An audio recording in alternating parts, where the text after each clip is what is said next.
I don't set the world fire. I'm a lost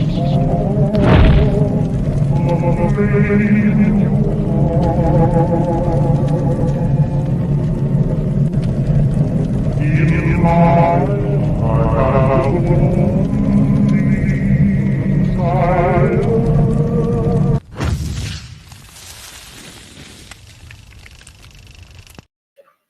All right. That was a much shorter intro than normal. I didn't play the little like ticker thing that we do with PBDC Presents and stuff like that. But hi guys, how are you guys doing? I'm gonna start sharing out, so maybe we can get a few people in here. We may have a special guest later. Nice. So I see a TJ. Hello. How are you? Hey, how are you? Wonderful. This is a wonderful man. He is awesome. Hi, myself. Okay, so tonight we have put it up there. We're going to be doing a buddy check. Hi, Susan. How are you? We're doing buddy check. It's that time of the year that people have what would be considered seasonal depression, but it can get worse for those who already have depression. Also, Raz, you were muted. Lies. Yay! I went to unmute you myself, and it said you can't unmute them. They did it themselves. I have the power. Cold! I'm not cold. It's like 42 over here in Hazy. But It's like 30 here. Nice. So yeah, I mean, we wanted to talk about mental health a little bit. I know some of you have seen our mental health feeds in the past. This is going to be nothing like those. Yep, nothing.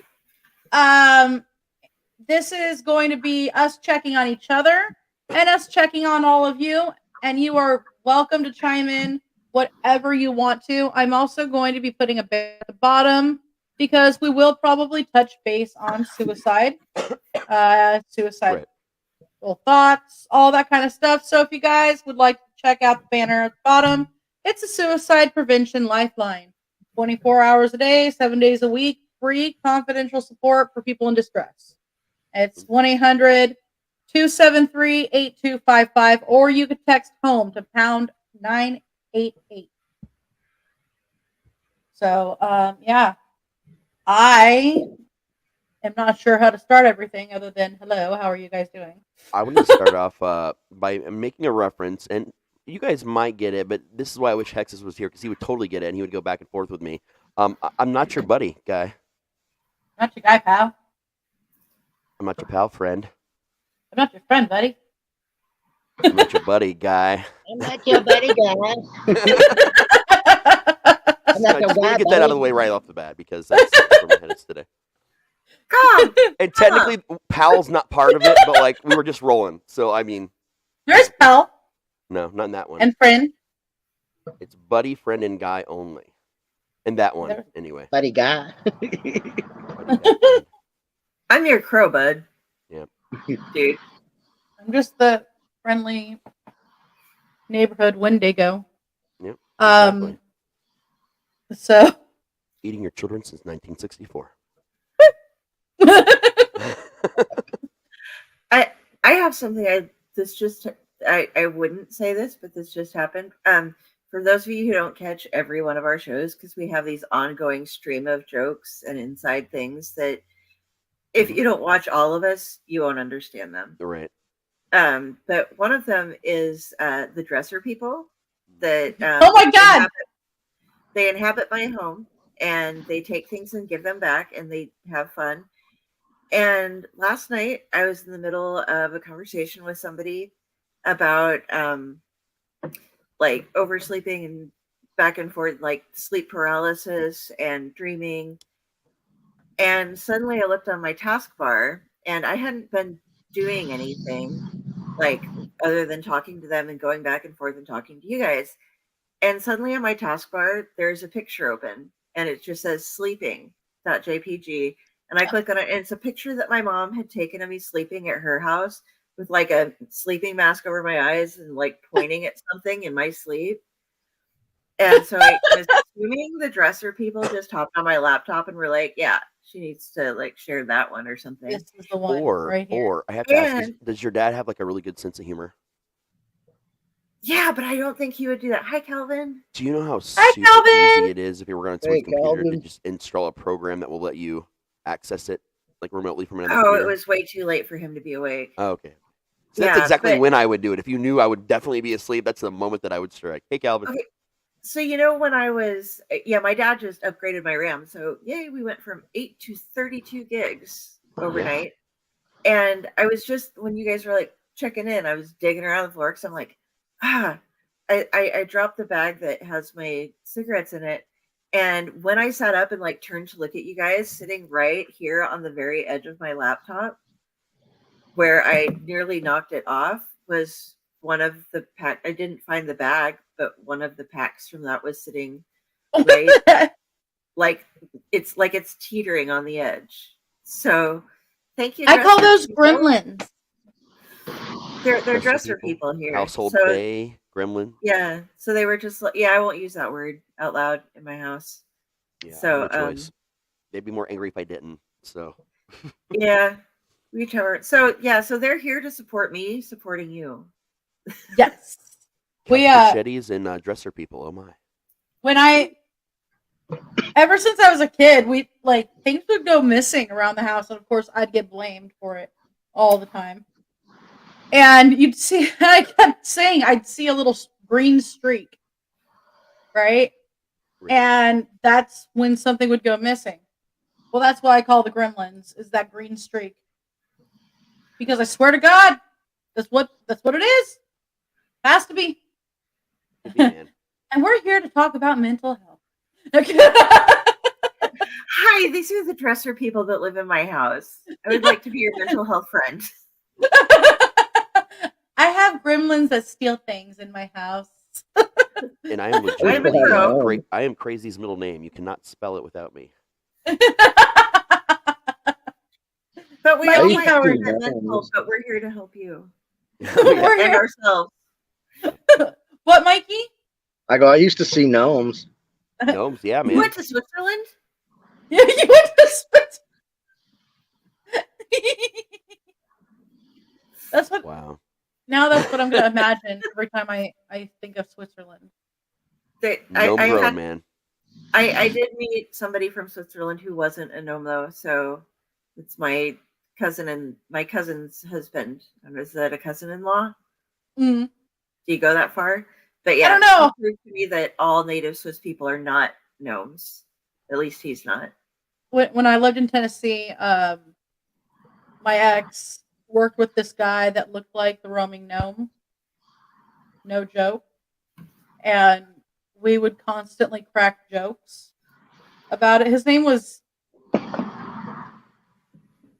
his name Nomi? Skip? I think his name was like Skip or something. Like something totally Nomi anyway. No. No, I can't remember, but I think I want to say it was something like that. But do you remember when the roaming gnome commercial where he fell off the cliff? The traveling gnome. The roaming gnome. Was that for the travel commercials though? Yes. Yeah, yeah. I remember that. Yeah. Yes. Yeah, Do you remember when he fell off the cliff? Yeah. And he was like, ah! Wasn't that the one that just said to be continued underneath it? It was like the only one they did that was to be continued.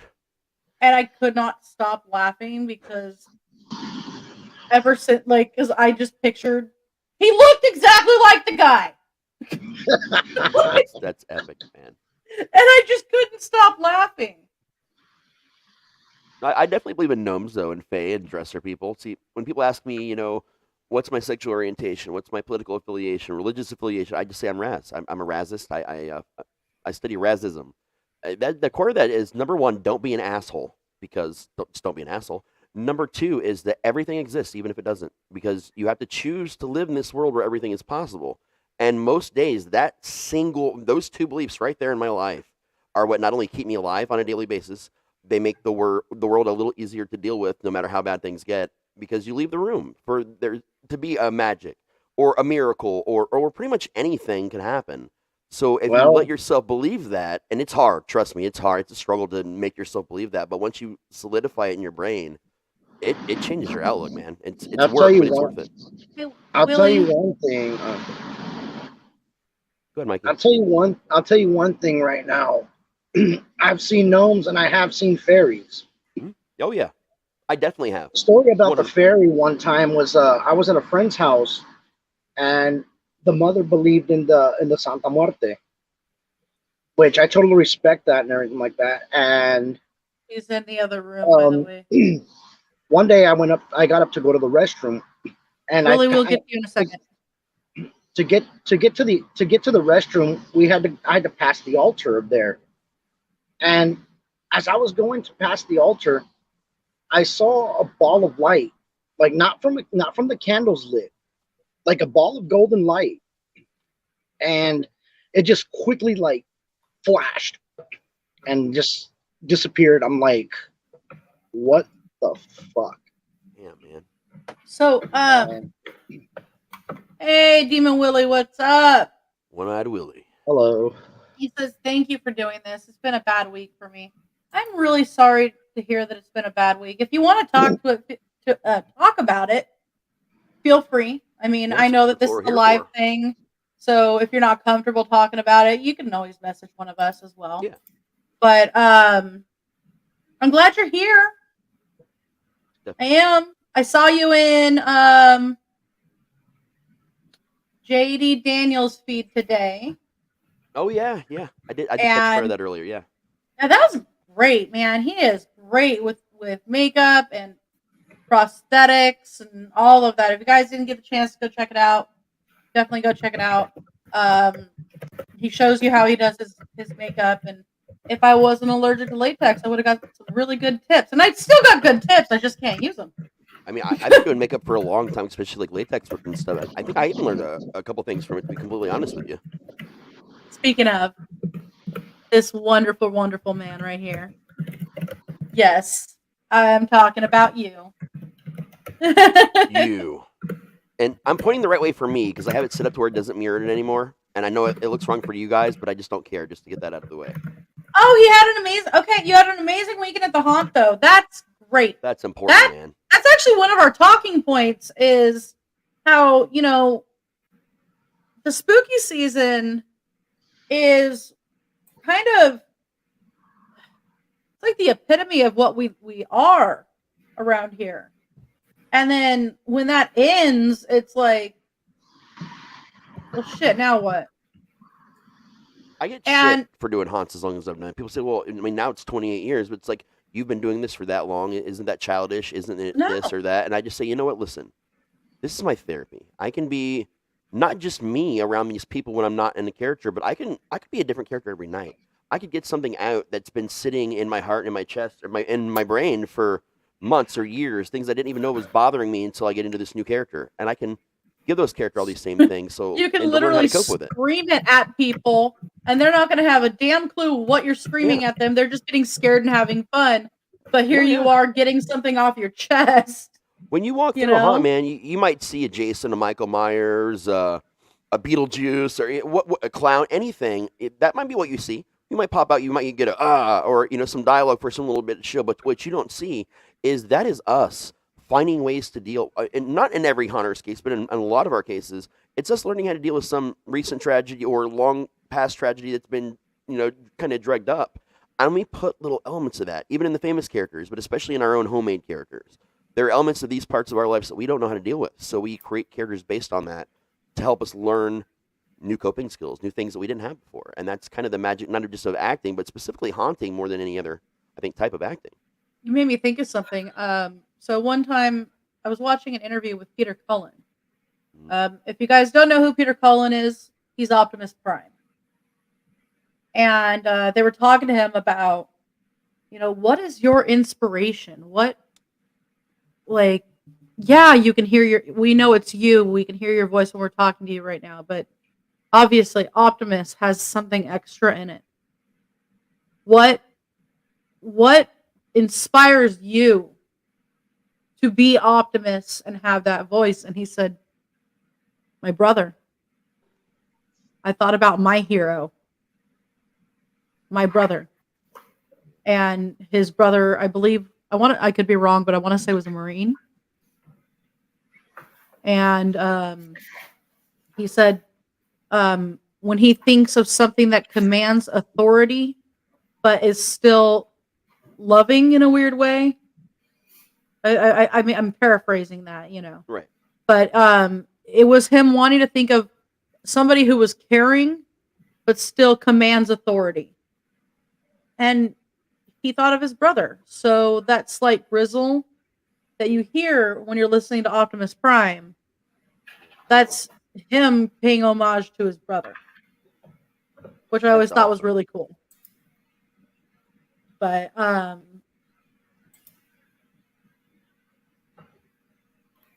awesome. I'd love that. TJ says, I've got to go to the store, but when I return, I'll explain what steps into JD does to help me mentally. Yeah, please do. Oh, yeah. I know when we spoke with Smiley as well, Smiley had mentioned that being Smiley helps him with his mental health. And the huge conversation we had with Scab, who I got to hang out with last night. He was in town and came over and totally hung out with me and gave me, by the way, Scab gives the best hugs in the entire world. I love it. And I'm bummed because I was gonna go live for a little bit and say hi, or at least not live, but Yeah. jump in and Dell's video. sounds were all kinds of fucked up. She couldn't even hear me talking on Discord, so Yeah. I just kind of stood by in messages and bullshit. Well, I was gonna do But then I got high. I don't have a good enough excuse, so because I got high. No, we also had that really cool the end of haunt season report that a bunch of us did together, and we talked a lot about that then too, about how getting in the characters, battled the depression, and what life was like for us post haunt when we were just kind of in between. And I know what you're going to say. If you're a real haunter, the season never ends, and that's true. But what does end is the part of the season where you're in character and the public is coming through and you're performing. Yeah. That's the part that ends. We're still building. The performance ends for the moment. Yeah. Willie says, I may have a severe bruised finger because of what happened last night. I had an automated drop panel. Oh, I didn't realize where my finger was. I hit the button for the scare and crushed my finger. I'm going to tell you something. Shit like this happens to haunters just about every night. If not us, someone in the room next to us or in the scene across the haunt. I know accidents like this happen, man. I bruised my. Oh yeah. Go ahead. I fell downstairs last weekend in our haunt.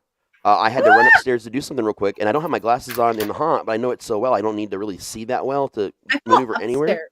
So I was coming down, and the last 2 or 3 stairs, because it wasn't like the whole flight of stairs. It was like the last 2 or 3. Blended into the floor on the other side because the stairs are so worn down. Like all the black paint we put on there to differentiate the levels has worn off. And I just started walking straight instead of down. And I came down and slammed into the rail and kind of skidded down and fell at the bottom. Oh. Like, it was just like the momentum. And if you know me, you know I've got a lot of major physical issues, we'll say, medical issues. So I kind of bounced. And one of the other managers looked at me because he was the only one that saw me. He's like, are you okay, man? Like, do we need to get some? I was like, nope. I jumped straight up, pulled a sock out of my pocket that had little googly eyes glued to it. I stuck it on my hand, and I run inside there and taught like 5 or 6 different kids about how to set up jump scares for the whole rest of the night, and they loved it. No, it was hilarious. I jumped up. I pulled a sock out of my. I was like, and I had gorgeous makeup on. I looked like I was frozen. I was like Jack Frost. Like it was amazing. But I just stayed behind the curtain the whole time because I was in so much pain. But that sock, though, just would jump out and distract people and be really inappropriate. And the kids had a great time, and they learned some stuff. And that was good for me because we were all depressed going into the opening night. Because, we hadn't been together for a few weeks. We were kind of, the holiday season. And that was my chance to show them no matter what's going on. There's this character I just invented. It's a sock. Let's do it. By the way, on a side note, something that I forgot to mention before we went live was that we may have a special guest later. Yeah, you mentioned that Okay, I did? Okay. at the beginning of the stream. You did, yeah. Okay, yeah. That'd be We great. might have a special guest who wants to join in when they get off work if they're available, if we're available. I'd love that. Okay. Any special guests are good with me, man. And so There will be no squirrel tonight because Ratatosk is hiding. I think he was the trade for the cigarette. So oh no. you know. Here, give me one moment here. One. 2. You see, you're a liar. That's more I than one know, moment. I know. I'm sorry. But how do you measure a moment? Because some people say a moment lasts a lifetime. We have Cthulhu though. Yes. Hold on. I'm sending it out to a few people that Okay, may cool. want, may want to join in. Yeah, man. Cthulhu loves you. Oh, he does. Yes, Virginia, there is a great Cthulhu.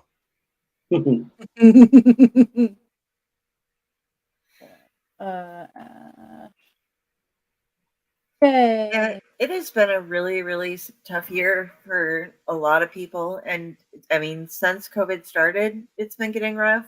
Yeah. And Yeah. it just keeps getting worse. And because of the way that we used to be able to interact with each other, that got completely interrupted.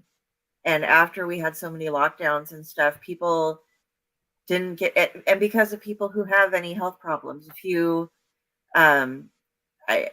my sister's father-in-law had a liver replacement. So Oh wow. so he is at high risk for everything. They have to keep him super isolated. Everybody has to be, vaxxed, and he has to be really careful. And other people, we have never gotten back to the same way of being able to be close as units and again as we used to be. So, and I have gone to so many funerals with a mask and having to walk up to somebody who just lost their parent or their brother or their child and give them a fist bump or an elbow, and because they can't be hugged. Yeah. And it's horrible. It is horrible that we aren't able to have that. And so everybody, we just really want to make sure I know I lost my cousin on Thanksgiving when he went to visit his mother in hospice, and he was perfectly healthy. There was absolutely nothing wrong with him, and he just dropped. And then his mother we lost 5 days later, and man, dude, and that was the last of my grandmother's siblings. So she's my last remaining grandparent, and she is the last of her entire generation. Oh my god. And we've been trying to year or yeah, that's all been this year. oh my god. She lost her husband, my grandpa, last year, and it's just been miserable forever. And I know I'm not the only one. I have so many friends that have just lost. I saw a friend the other day who lost their mother, their aunt, which was her sister, and their best friend all on the same day. Oh my god. Yeah. So many people. I'm so sorry for you all too. I love you so much.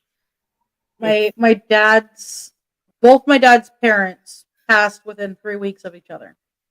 And they weren't married anymore. They hadn't been since he was like 5, maybe even less. But she passed. She had dementia. It was brought on by fentanyl. Oh. They had been giving her fentanyl for years. She used to be a school teacher, a high school teacher. She taught English and computer labs. Basically, everybody at that high school had to go through her class. And it was all my friends, too, because she taught at a high school where I used to hang out in that city. And she broke her neck at work. And they gave her workers' comp. I saw the check one day. And I just was like, why did they even bother? Right. $16.12. I believe it. that she was getting every Ooh. month, every month. That's And an I was like, insult. that's a huge insult. It ended her teaching career. And she had screws in her neck and all kinds of like craziness. And they put her on fentanyl, and they put her on fentanyl patches. And I actually almost killed myself once on accident, by the way. She told me, because I said, oh my gosh, my back really hurts. I just got back into competitive swimming and playing water. I did not mean to bring that up.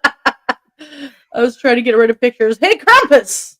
Hey, the Ohio Krampus. Krampus Society is always worth mentioning. Yes, they really are. They were awesome. Speaking But of- go ahead. she goes, hey, go into the cupboard, because I lived with her for a couple years. Go into the cupboard, and I have some lidocaine patches. And I was like, oh, awesome. Okay. So I went in there, I grabbed a patch, I went back to the room. I got busy doing other things and ended up never putting the patch on. And then, because I'm ADHD and it doesn't matter how much I try, I really do try to stay organized.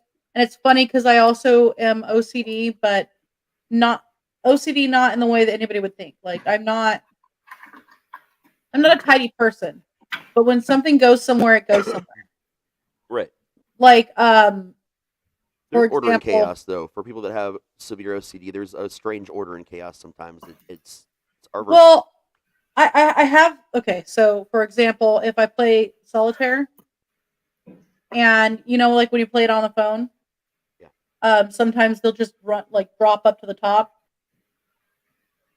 I have to have this is me admitting one of my really weird mental issues. Okay, it has to be spade, diamond, club, heart. Has to be. I will literally end the game if it is not, and I can't fix it to be that. I will end the game and start a new one. I flip out. I do this with my card decks. I will put them in order, and it has to be. I'm confused as to why it's that order. I don't know. I would be spade, heart, club, diamond. Because I've done it ever since I was a kid, and I'm not sure. I just I feel like that's just how it's supposed to be. That's just spade. I don't know why mine's that way, but for some reason it's like in order of the trump. For some reason, hearts come after spades to me. Okay, I get it. I'm all no. But Do you so throw your backpacks upgrade or down? I hate them.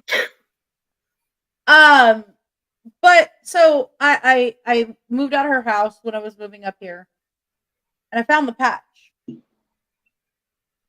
It was a fentanyl patch.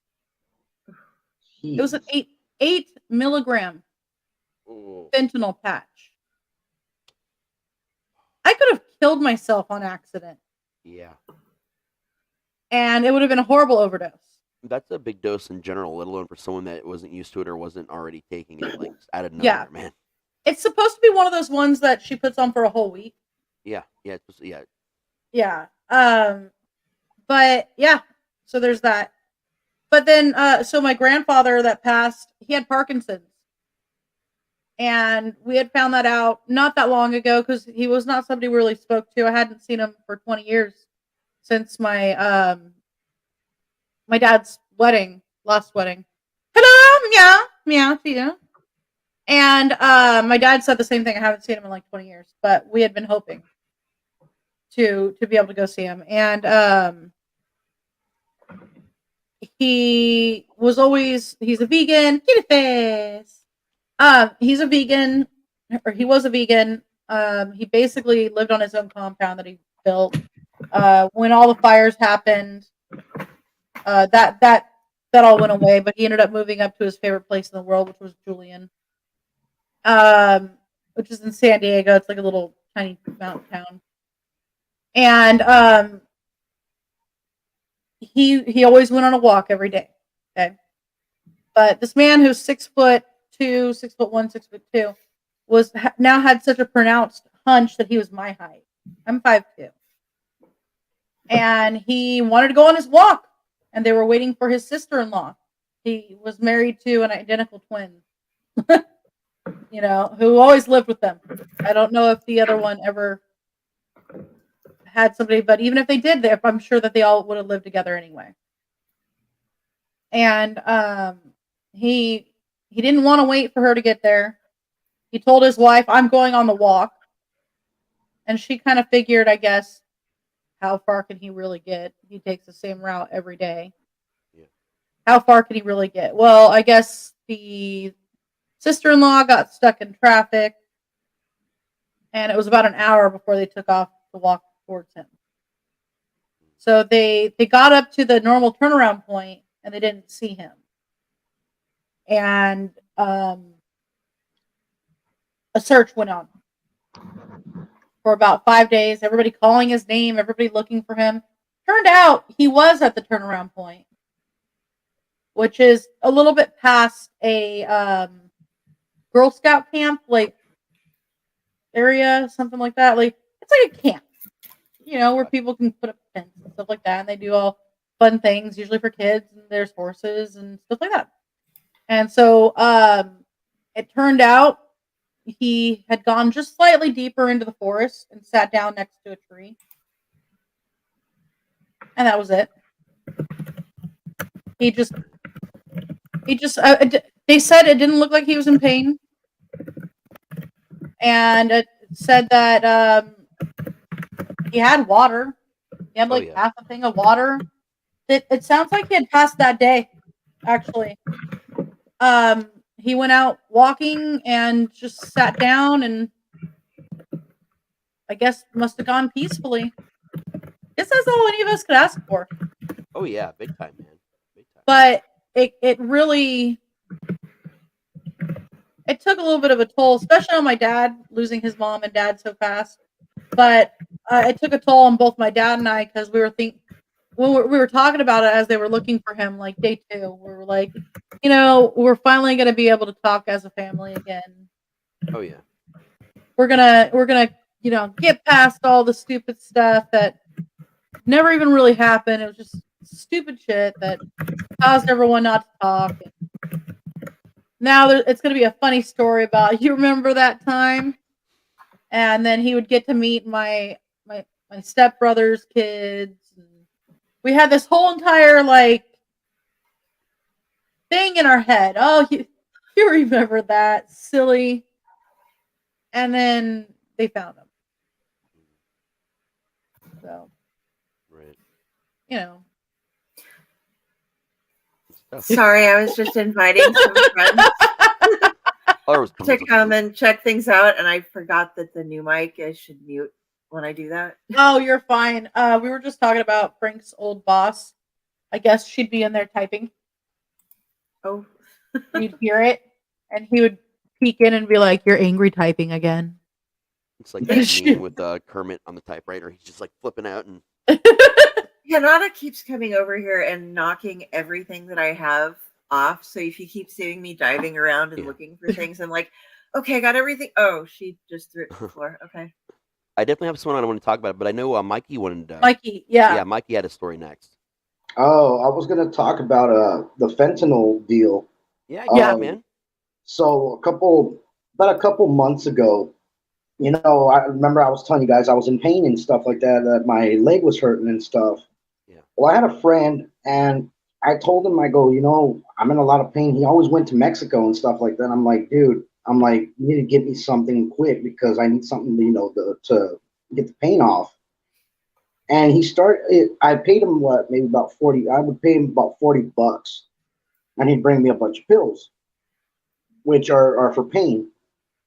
And recently, when I went to therapy, I was talking with someone, and he goes, the pills in Mexico probably had fentanyl in them. And I'm like, I wouldn't doubt that, because these things were strong. They would put me out. Yeah. And I was like, you know what? I go, I probably could have been poisoning myself there and stuff like that and not even know it. Big time, man. You got to be really careful. I mean, even if it didn't, just pain pills in general. I can tell you, I've talked a lot about, I was a professional wrestler back in the day. I mean, I wasn't like, WWE, like height or anything like that. Probably Yeah. about about 3 steps below that. Um, I was in a pretty famous match around here in town. It was a ladder match at a junkyard, and the guy that I was supposed to lose to me, he was newer in our Fed and decided that he wanted to shake things up and not lose because if it happened, we couldn't really, an accident happened where we couldn't stop it. It just was what it was. And Yeah. I was in the hardcore division and 15-foot ladder, middle of junkyard. We did the whole razor wire rope thing, which, if you know anything about wrestling, they weren't actually razor wire ropes, but they could still hurt you if you fell on them the wrong way. Still And hurts. sure enough, I'm standing up, something you're never really supposed to do, but I was showing off, and I stood on the very top of the ladder to Ooh. get the belt off. The crane has Ugh. suspended, and I went like this, and I looked down, and he had this big grin on his face, and he just went boom and shoved the ladder. And when he did it, I flew out. But I'm a big guy. I actually was kind of huge back then because I used to lift a lot of weights, and yeah, I was a bigger guy then. And I started to go this way, so I thought, okay, I'll fly over the ropes. I'll come down. I can maybe I'll find something to break my fall on the way down. So my brain's already like trying to figure out what the fuck to do. But nope, I just Yeah. went straight down into the ropes.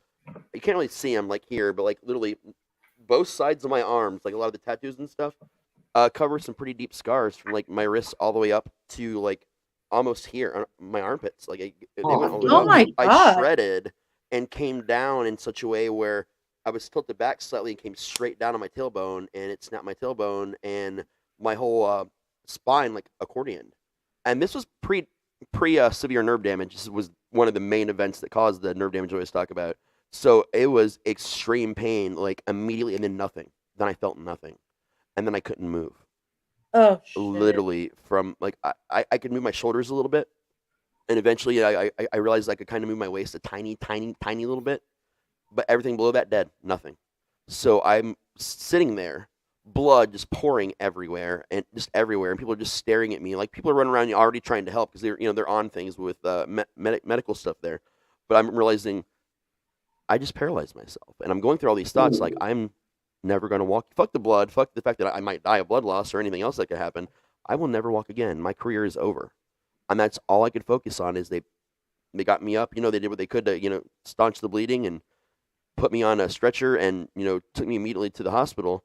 But the whole time the whole ride over there, I'm just focused on the fact that I will never walk for the rest of my life. Oh my And God. eventually, obviously, I mean, I do walk. You guys have never seen me walk on camera, but I do walk. Obviously, I haunt. So I move a lot. I do my own stunts and film from time to time, but I walk with a cane. When you guys don't see me, I'm on a cane pretty much most of the time. I'm in such severe pain every day that the thought of suicide just enters your brain. First thing, when I wake up, the internal pain I can still feel. And it's like, man, today's the day. And then I spend about half an hour every single day of my life going, no, it's not the day. If it was the day, you've lived a great life. That's cool, but it's not the day. And this is why. Yeah. And then I got to have it. Sometimes it's an hour. But that's every day since that event. And that happened when I was, almost it was the summer right before I was 19. So that's been more than half of my life every day. But during that time, during the rehab, there's a lot of pain pills. Like, I mean, they just shovel them. They just open your mouth and shovel them down your throat. Oh, yeah. You don't have a choice in the matter. So even when my toes started moving and my feet started moving, I went through the physical therapy. Pills. They left me on these pills for almost 2 years. Oh my Almost God. 2 solid years they left me. I mean, and then just kept upping it and adding more and more.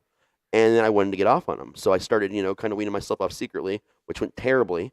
And then they eventually just took me off when they saw what was happening. They told me if this continued, my liver was done. Like, I'd be in my early 20s with no liver, basically. So they kind of forced stop things. And then my body I almost died from not having it all because it happened over a very quick transition. So I started buying morphine from people that I knew.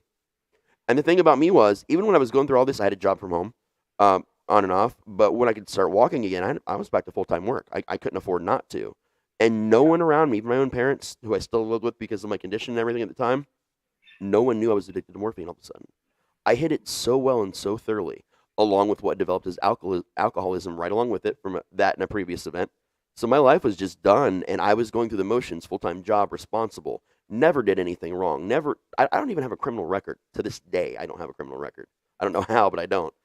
but I was an upstanding citizen, and everyone around me thought that I was this guy that had everything together despite all these tragedies, that I was the thing to look up to, and I'm trying to tell them, no, you guys you don't get it, man. Like, you don't understand who I am when I'm not around you guys. I only exist as a person when I'm around you. When I'm just me, I'm a fucking mess, man. Phil Anselmo from Pantera, he had fucked up his back, and the reason he was doing heroin. Now, I'm not condoning this by any means, but nothing was working. Oh yeah, that So was he an was option to me doing too that I almost went down. Honestly, if I the had heroin chosen for the it. morphine, I would have definitely ended up on heroin, 100%. Oh That's yeah, like Kurt Cobain also. I mean, remember that's the reason why he was on heroin also was because his stomach. Yeah. He had a real bad stomach pain that he couldn't help, with it or anything like that. So he just turned to that. Oh yeah, and I'll tell you, if I go to my the hospital for an accident to this day, I have forced them to write "Do not give pain medication," because you my go in there, dad. someone that looks like me, they're like, "Oh, you're an addict. You're here for meds," and I'm like, after 20 minutes of that, I'm like, "Excuse me, can you please actually look at my file? Can you turn to that page? Yeah, that page right there. Can you read that out loud? Does not want pain." Oh, I'm so sorry. My dad has had 15 back surgeries at this point, and it started almost 20 years ago, about 19 years ago, I'd say.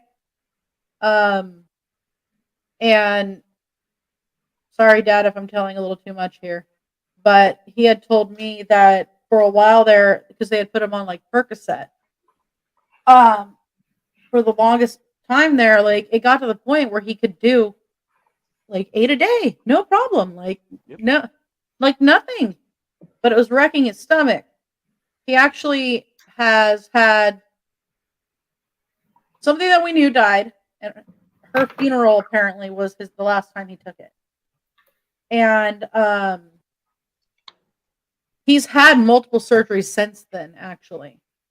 And I think they gave him meds, which he then said, "Okay, I understand why you're giving me meds." Like, there was a nurse that came in and was like, "I'm not coming back in here until you actually take your pain meds." And he was like, "No, you don't understand." Right. And she's like, "I'm telling you, we'll wean you off, but you have to fucking take them."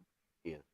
And he actually said that Tylenol and Advil combination works better than any of the meds that they were giving him. So I want to get to TJ's comment. Oh yeah. He said, "So me as TJ, being a gay man that is in recovery from alcoholism, my sister and my mother, and lost my mother. I undergo a lot of demons that many people don't realize. I try my hardest every day to do what's right and be a nice person, to stay positive, to be the light in other people's darkness. Stepping into JD gives me a chance to be able to get any anger or frustration that I have out. JD is the existential person of Cotijas. Cotijas? I think so. Okay. Well, because I'm cheese. Yeah. That's where my brain went, was cheese. Coaches. Cheese.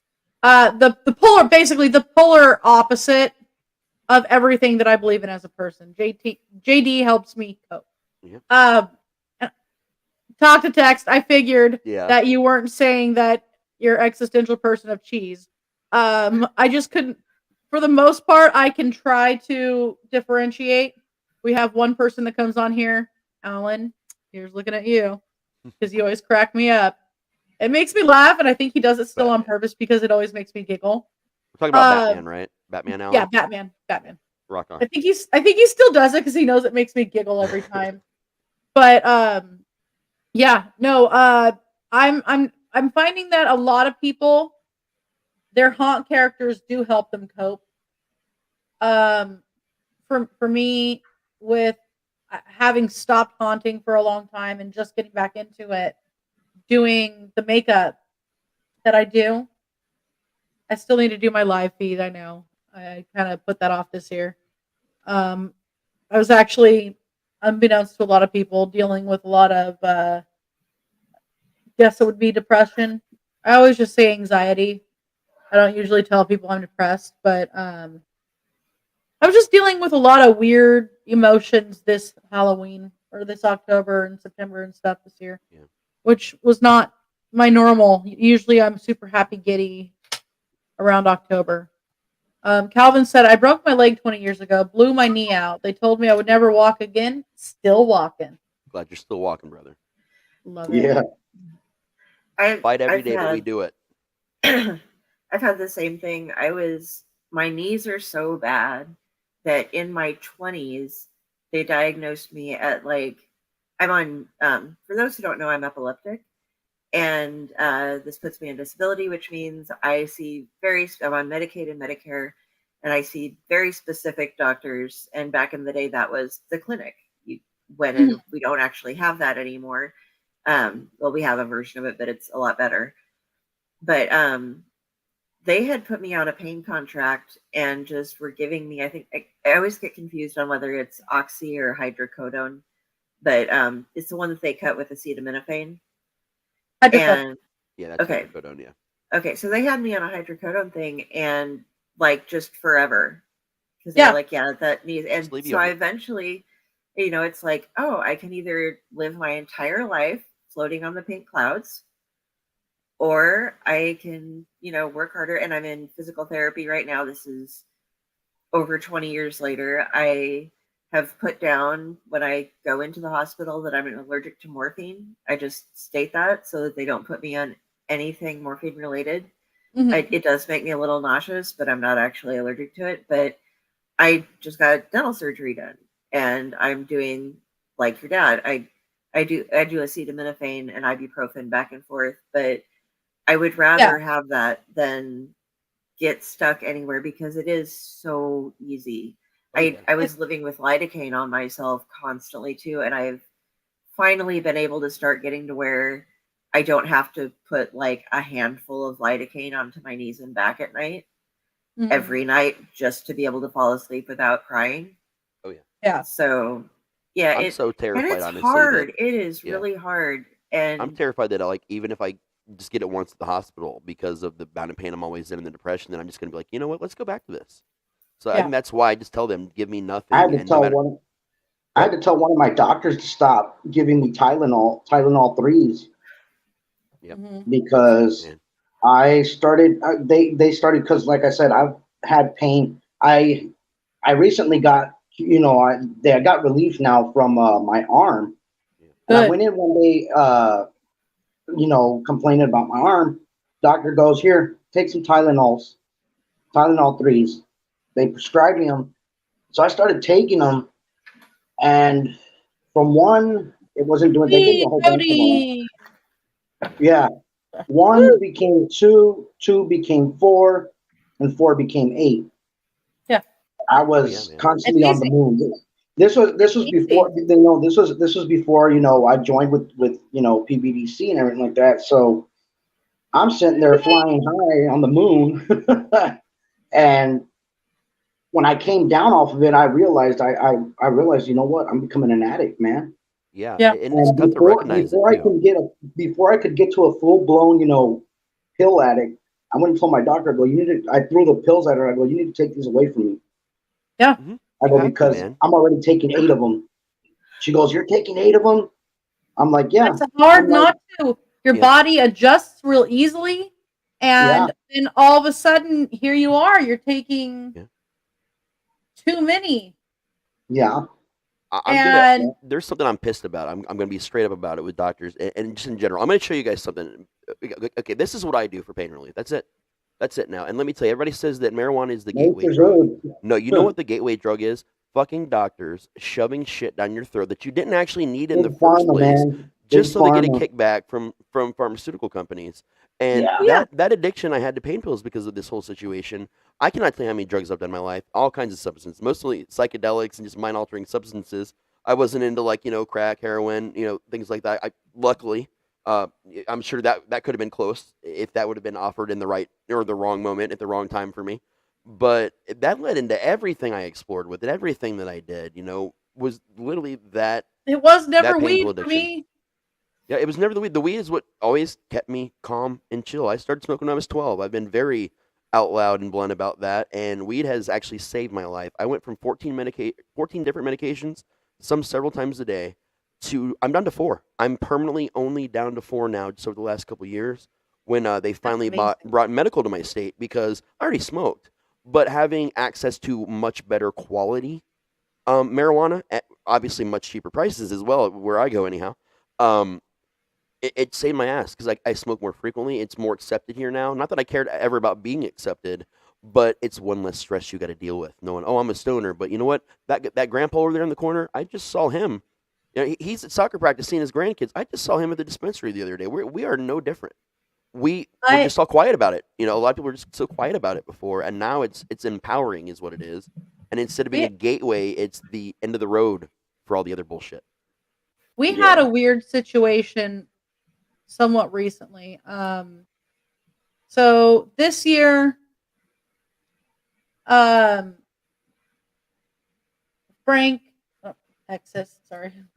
went into the hospital, and he, I thought he was having a heart attack. And if you guys know the story, we've talked about it several times. His dad passed from a heart attack, and he was having pain in his back, pain in his chest, pain radiating everywhere, and his chest was hurting. And I completely panicked, and I just took him to whatever hospital we found first. Oh yeah.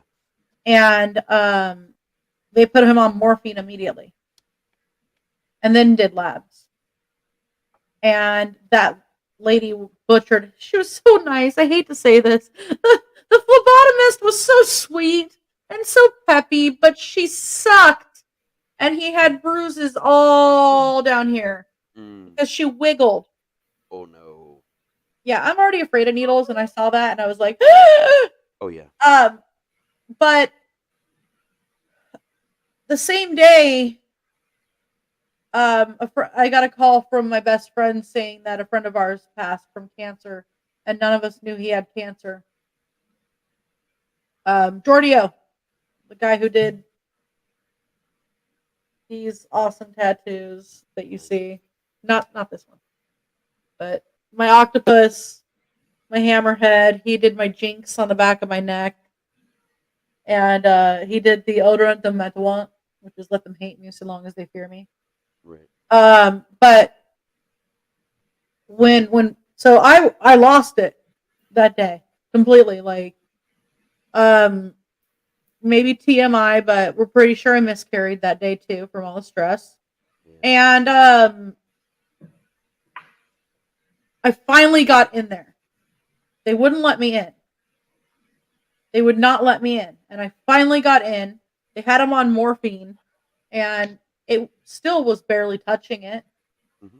The doctor gets his labs back and then just rips him off the morphine. And was like, oh, you just have gastritis. And he did that because he saw a little bit of THC on his labs. That was from a week prior. A week prior. And we're like, it's fucking legal here, first off. Second, the amount that was there, you really think that if he was just trying to get high, he wouldn't have shown up just high as shit and still trying to get this? Mm-hmm. Like, come on. So he was like, well, the doctor said it was gastritis. I said, that doctor's full of shit. You're still in pain. Look, we're going over here to urgent care like we fucking should have. Yep, I've done that. Gone from one place to the next. I knew they were full of shit. Yeah. And it turned out he had pleurisy along with a severe kidney infection, which, by the way, could have caused a heart attack. Let me tell you, that's how my dad died. Seriously, he went because he thought there was something wrong with his back again. Turned out it was a severe kidney infection that had gotten so bad, the infection spread everywhere, and he'd already had congestive heart failure 3 times. So it was some kind of event where I'm on the phone with him, and, hey, I'll see you tomorrow. Don't bother visiting me. I'll just be out. And then that's the last thing he ever said to me, because no one could figure out what was wrong until he died. And then they figured, oh, we could have prevented this had we have just done our jobs. Guys, I'm gonna have to dip out for now. That's okay, Mikey. Thank you for joining us. Yes, thank you for having me. I'll be watching. I will be All here, right. man. We love you, man. Much All love. right, Bye, love you Mikey. too, guys. Bye. Love you. Bye. And So hi to James. Yeah, I was Love just you. gonna Thank say you for get to checking his in. comments, and I guess I got a Yeah. chance to actually meet James this year back in April when we all went to Henry Rollins together, and James is an awesome fucking guy, and I talked to him a couple times, but meeting him like that day, man, I don't know, I don't get a chance to talk to him that often, but I love the shit out of you, dude. You're fucking awesome, and you've been through some shit lately, man, like big time. Yeah. Calvin said the doctor had me on 8 methadone 10s a day Yeah. and 2 Oh yeah. Flexeril. Yep. Oh my god. Nadine said weed balances me out, but when my serotonin is really off, a microdose. Yeah, That's part of absolutely. my problem right now. I haven't microdosed in a while. Dude, I swear to God, like me and Nadine.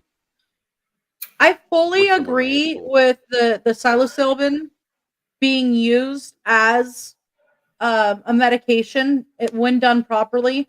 Obviously, it can be totally abused, and Oh, very much. I'm not I have saying both it's used it to help fun. myself and to abuse it. I've been on both sides None of of that us are coin. medical officials. No, yeah, No, of no, course no. not. But We're I not totally believe in it being advising you to do it utilized yourself. that way. It's something I dealt with. It's okay. Thank you, though.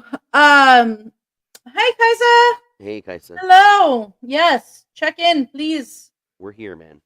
I actually, since I had mentioned it earlier, and I know we're gonna get to your picture shortly. Yeah. So I wasn't allowed at I couldn't make it to my grandma's funeral because it was in Texas on the 4th or the 5th of July. And I could have gone. My dad was going to pay for a ticket, but it just ended up being something that was difficult to do. And then we were basically just not allowed at my grandfather's funeral. So there's a whole long story to that, but I'm not going to badmouth people on a mental health check feed. So Right. but I did get these great pictures. This is my grandma when she got married to my grandpa. Oh. She's gorgeous, man. She was beautiful. This is them, actually, in that picture. That's both of them. They were only married for 7 years, but this is them as well. And that was my grandpa that's my uncle next to him. So when they were probably junior high school, I'm guessing. That picture, man, like there was something happening in that moment, and this picture of that moment it clearly means so much to the both of them, but I bet now, like looking back on it, it tells a story, man. Well, the sad part is nobody talked to him anymore. He unfortunately made the decision to blow off his family for her. That sucks, man. But I'm okay. So this is me not bad mouthing her. Okay. Right. This girl here became his wife. Okay. As you can see, there's a big age gap. She was probably, I'm gonna guess, around 19 or 20 in this picture, and he was probably he was 20 years her elder.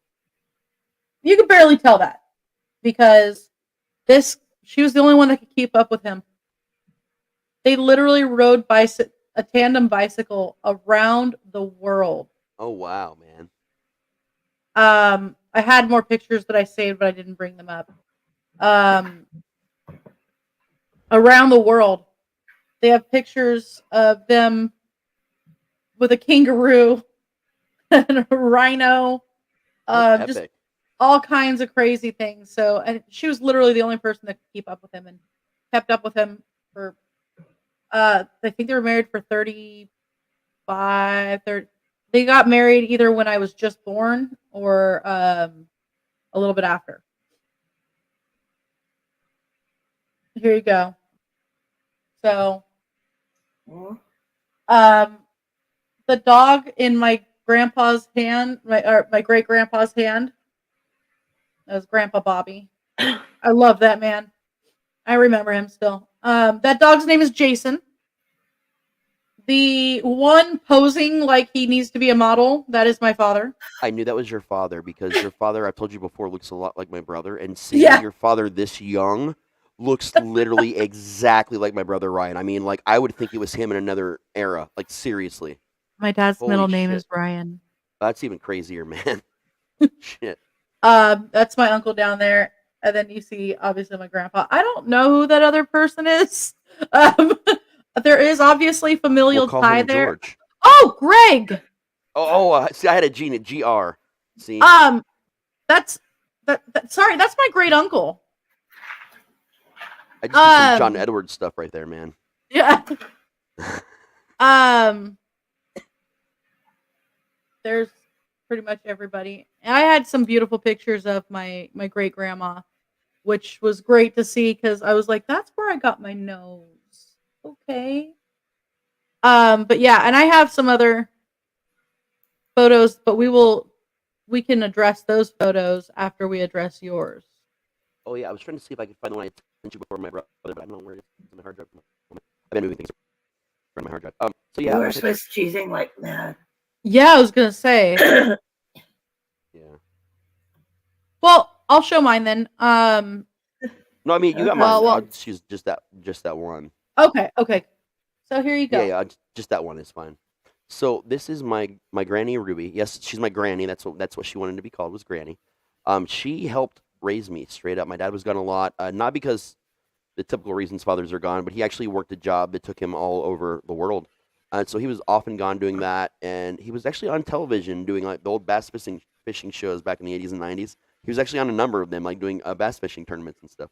But because of that, my mom and my grandma raised me. I've talked a lot on Ally, and my first interview with you actually was like literally the moment that I first appeared on the network. I talked about her. She inspired me to be a storyteller and to be a compassionate, loving human being, just like my mom did. But the storytelling side of thing, although my mom had it, my granny, sorry, she'd kill me if I called her grandma. My granny Ruby, man, she's the one that instilled it upon me as a kid. So I won't go like deep into like the reasons why I'm a storyteller. And I've also talked a lot about it. I got a chance to do a short nonfiction story, my only one that's ever been published. And it was an anthology I did with Fake Corpse called Grandmother's Wisdom. And so I won't repeat anything from there either, but the thing is, she was my heart, man. And she supported everything I did. Even when my mom had, went through some medical stuff, my grandma would just step up even farther. And to put this in perspective, my grandma had never listened to metal music a day in her life. Didn't even know what metal music was. And when the band I ended up touring with for a decade, Freak, got together, we did a show. And my grandma went to shows when I did rock, I did some blues, I even did country, all kinds of different stuff, but never metal. And Freak was this weird blend of grunge, metal, and blues, and then honestly just whatever the fuck we felt like playing on the stage that day. And she went to every show we ever did. It didn't matter how far it was away. Until we started like touring heavily out of state. Like once we had the big state tour, she couldn't follow then. But as long as it was in a tri-state area, Granny was there. She wasn't just there. If it was a bar, she was a table at the front. So when we released our first album, or our very first, like I think product we released was a t-shirt we specifically made for her, like airbrushed it for her for the shows. Hey, Slippy. And so when we put out that album, she was living in, it was a retirement community. They didn't have any doctors or nurses on staff, so it wasn't like assisted living at all. It was just a retirement community. She got our album, and she was in her about 66, 67 years old at that time, and she would play our album and blast her speakers. Just because it was me. Just because my voice was what she heard singing. And you can actually hear me singing on the opening to Owl Light. That's one of the songs it's actually one of her favorite songs, oddly enough. I love it. Which is why I chose it. But Awesome. like that was her. Every book I've ever put out, every short story, she would make me read them to her. And she was the force in my life that just made me. Like no matter how bad things got, Granny was there. And losing her last year, dude, during COVID, when all that was going on, we could come up to, by then she was in an actual nursing home. You can come up to the window. That was it. You could see your loved ones through glass. You couldn't touch them because it was far too dangerous for them. A lot of people were already dying in the building that were, sequestered, and it was really scary for her. So one day, she needed a shipment of water and some things like that, and we were doing our door dashing and Amazoning. And so, we loaded up a bunch of water. We got her some applesauce that she wanted. And we grabbed Brooklyn and Matt, as before Matt lived with us, and threw him in the car, and we went. And she did something she was not allowed to do. She opened her back screen door and made us come in because she said, if I have to go another day without touching you and hugging you, I don't want to live anymore. So we didn't tell anybody. None of us were sick, obviously. We wouldn't have even come if we were sick. or have stepped in. So we got to hug her, and that was the last time I physically got to hug her when she was aware, because the very next year, just this last year, she was gone. And I was able to go and see her at hospice one time. It was very guarded on who was allowed to be there, at what times people were allowed to be there, and we were dealing with a lot of personal tragedies last year. Around the same time this was happening, but literally the day she passed was the day I went in and saw her, and me and my mom was there, and Michelle came with me, and I had a moment alone with her, and I said, I'm here. I'm sorry it took me so long. I love you, and I want you to know that no matter what happens, you'll always be here because I am you, and your stories will always live on. Everything you were as a person will always live on, man. I'm here. You can go. It's okay. I love you. And then within a couple hours later, and after I'd already left, Mom called and she said, "I don't know what you said, if it's what she needed to hear, but she's gone now." And that's what it was. And it was weird because right after she died, we had to go through her belongings at the assisted place. We found these secret books that we didn't know about. We knew she had met a lot of famous people in her life, but we were finding personal letters. There was one between her and Dolly Parton, all these people, That's proof cool. that not only had she gone to see them, because we'd seen concert tickets before, but personal. These were personal letters to all kinds of country people, some rock people. There was a Willie Nelson one that we'd about died over. Just that she had really been going to all these places and not just seeing the shows like we thought. She was meeting these people. She was making an impact on them. And they remembered her after all those years and would just randomly send her things that she would not tell us about. We even found love letters from some famous people I won't get into because that's probably not appropriate. But just Although I crazy totally stuff. need to know. I'll tell you about it later. I'll tell you about it Yeah. later. But there was even some stuff between her and Elvis. And that was a big thing because I always thought it was the other side of my Love dad's side of Elvis. the family that loved Elvis. My middle name, Aaron, was, Aaron's middle name and his deceased brother's name. So that's why my middle name is Aaron. And I was an Elvis impersonator for a while, but we don't need to talk about that. But Yes, seeing that we she do. had this connection too, seeing that she had this connection too was it was wow, and this is what I do. I meet all these people in the film industry and music. This is what I've done all my life, and to know that I got that from her too was and I just found out that last year as well. It was just so eye opening, and so shit. I didn't lie to her after. I really am her now. This is my job in the family to be this person that's got the crazy stories and does this shit everybody thinks I'm crazy for, but I'm probably gonna, just like her, be in misery and pain, and no one will know it, and I will live until I'm in my 90s and have the most lived life that anyone's ever seen because I'm cursed to just live forever no matter what happens, just like she was. Did I you say just she? saw. Sorry. Oh, I was gonna say, did you say she had dementia or? Yeah. Towards the end Okay. there, yeah, she had dementia there towards the end, man, but it The reason I wasn't was a big asking is difference. so did Oddly enough. my grandma. Yeah. Um, And her sister went the same exact way, just severe dementia there at the end. it was just we say it's caused from the fentanyl, but I mean she was always loopy, loony, Oh, loopy. yeah, my But then grandma was again, always loopy like that and loony, and that's why I'm a silly. because she was the first Razist, to be honest with you. She was the one that always believed in everything, no matter what, and she was very Christian. But Yeah. when she realized that wasn't my path, she sent me to her sister, who practiced Strega. So I learned a lot about a lot of my paths in life. And she Wow. would know someone that followed a different religion in our family, and she would connect me to them and say, "Hey, you need to learn about That this. I believe in God. And I don't believe in what they believe, but I think it could help you, and I think it could be what you believe." So she was also the one that got me into all the religions and just everything, man. And not having that now is it's crushing every day, man, since then. And the holidays are worse between that and Dad and my brother, but sometimes I just bring up that picture, dude, and I look at it and I go, okay, Can I bring sometimes up a that's the thing comment I need. from Constance and then? Oh, yeah, before- I'm done. We can get Del? some. Yeah. I know Dell had something to say, Yeah, she but did.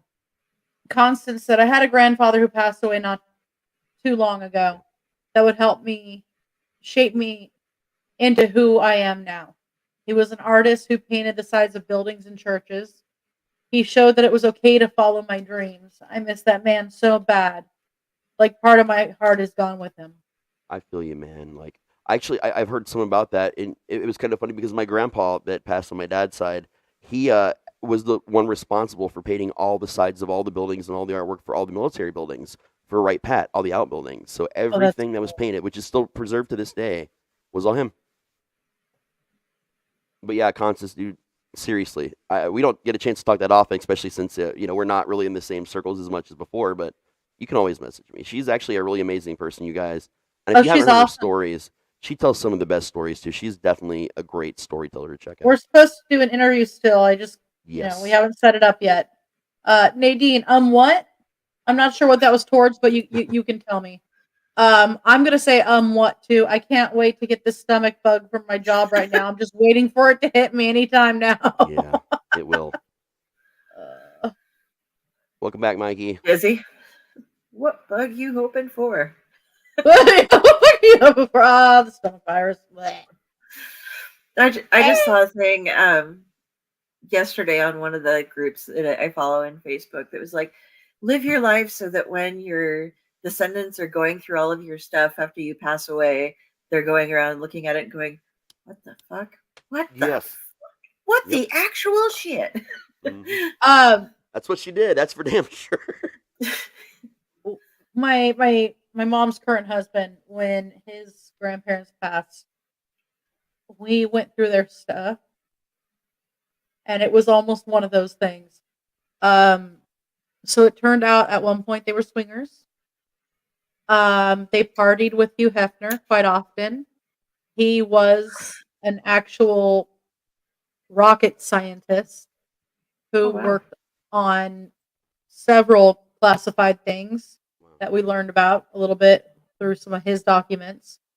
They had in their trailer in Lancaster, by the way, because this is like where I always found this amusing. They had a full bar. A full bar. They had dogs named Tippy and Snafu, by the way. Tippy was because he tipped into his bowl, but Snafu because, military Snafu. Because he was in the military. Right. But we found this bottle. And apparently it was moonshine from like the 20s. Holy shit. So each of us tried a capful.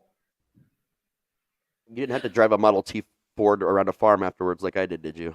No. Okay, no. just checking. No. I remember being, like maybe 16-ish at the time. That knocked me on my ass, and it's not like I hadn't drank at that point. Yep. And it was basically a thimble. Yep. My first shot was literally a thimble. That's what my shot glass was. Here, just have one of these. Kyler has a problem going on right now. Yes, and that's actually that's actually the meme that says that too. By the way, I am getting low here. Oh, is there a meme? that's a meme. I am unaware of. The I'm face not you cool. the face you make when your stepdad Terry makes loud sex to your mom and then drinks all your Mountain Dew. I'd be pissed about the Mountain Dew. Moms need love too. I'm not worried about He's that. making loud sex with my mom. I know who this person is, by the way. What's fun is what cracked me about that though was it reminded me of Hexus's father's Dr. Pepper, which brings back my grandmother, who do people know about this? His father would keep we talked his about Dr. it a lot. Pepper Yeah, flat we talked and about You it. can say it. You can say it again. Drink it. Yeah. Yeah. And it's like, but my grandmother. I sent you 2 pictures, by the way. I see. I have them. Facebook. But which one do you want me to bring up? The one with the 2 of them would be awesome. First, this is my grandma, Darty, and my papa Ray, and they lived the last decade of their lives with my mother, and I was one of their caregivers. And this is one of the very, very, very few times we got grandma to actually leave the house. They'd been living back at their home, and papa had a bit of dementia going on, and she had a bleeding ulcer. And one night got a call, and my mom was actually building a house with rooms set up for them to live in. And the house wasn't finished building yet, but grandma was on her way to the hospital. She had bled out almost 50% of her body, blood internally. And they just saved her. And then we realized papa couldn't stay at home on his own, so we brought him with. And he he couldn't remember a lot, like what was going on during the day. Like if you asked him, what did you have for breakfast? He'd be like, I don't know. I'll eat again though, you know?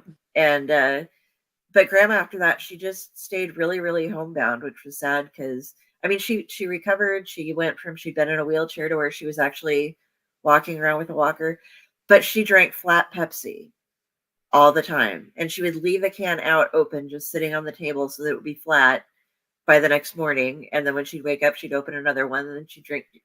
And it was warm and I hated it. Oh It just, God. and She'd Papa and I love were that. Coke drinkers. But yeah, the flat She would soda, I don't get it. do But when you get older, Nitro Pepsi, then I got all stoked to try it out at the theater one day because I usually go get like that bubbly drink at the theater. Yeah. I got so stoked. I was like, I'm gonna try the Nitro Pepsi. Blech. oh, we ran out once and she wouldn't drink Coke. And there was Diet Pepsi left over from somebody. Because we're like, I'm Coke Zero. You know, Papa was straight Coke, Grandma was straight Pepsi. Everybody was on their different things. And I drink And the we weird gave her, stuff like Maverda. we gave her a Diet Pepsi and she puffed up like a chipmunk. She was allergic to the aspartame or whatever Oh it is. my that's in- gosh. Yeah, it messes with me. I get really sick when I try Oh, and drink it was diet soda these horrible. days. So she was just like, I'm never drinking anything but regular Pepsi ever again, you know. And chicken broth at breakfast. Like she got in a routine at the hospital. They wouldn't let her drink her coffee anymore. And she was like a 2 to 3 pots a day coffee drinker. And she had kind of wheezes after that because she wasn't getting in so much caffeine that is actually also a bronchiator, you know, that helps Yeah. you breathe a bit more. So it took her a while to recover to get back with all that.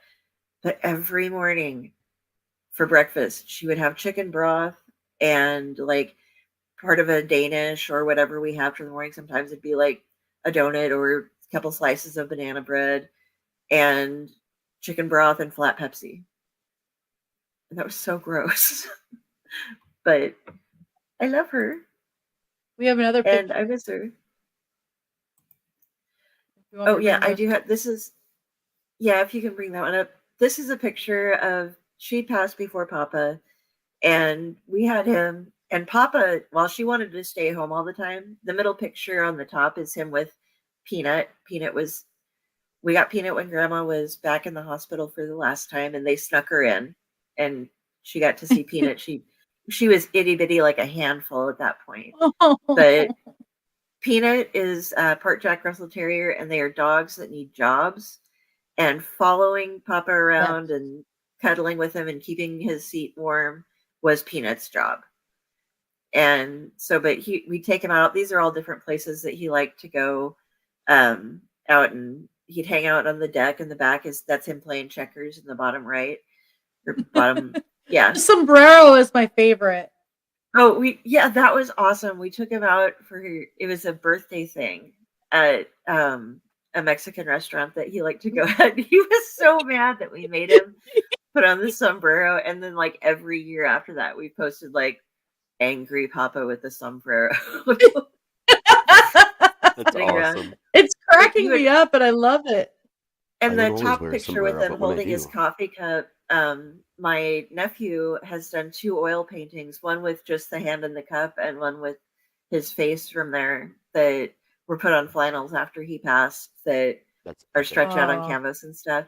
But Papa he loved everybody he ever met. We had people from you can take it down when you want. Oh, That's sorry. my Papa. So whenever I talk about I don't mind looking at him. I just don't know if people are like, we're just gonna stare at Papa for We're an just hour. gonna stare at people. Papa's awesome though. He spoke to everybody. He remembered the children of the people who ran the restaurant that they would go to when he was working out of state on the river because he worked up and down the river on barges and stuff running a crane line. And he'd remember their names like from 30 years back, 40 years back. He did all these things. But the waitresses that came to and the servers that he got to know regularly, they came to his celebration of life. They came to his birthday parties that we held when things weren't going so well anymore. He had fist bumps and all these different things that were going with him. And between the two of them, both of them had to drop out of high school and work because of when they lived and to get their keep supporting their families and such. And so after they passed, we've put together, we're still working on getting it all taken care of and really organized, but we're putting together a scholarship fund.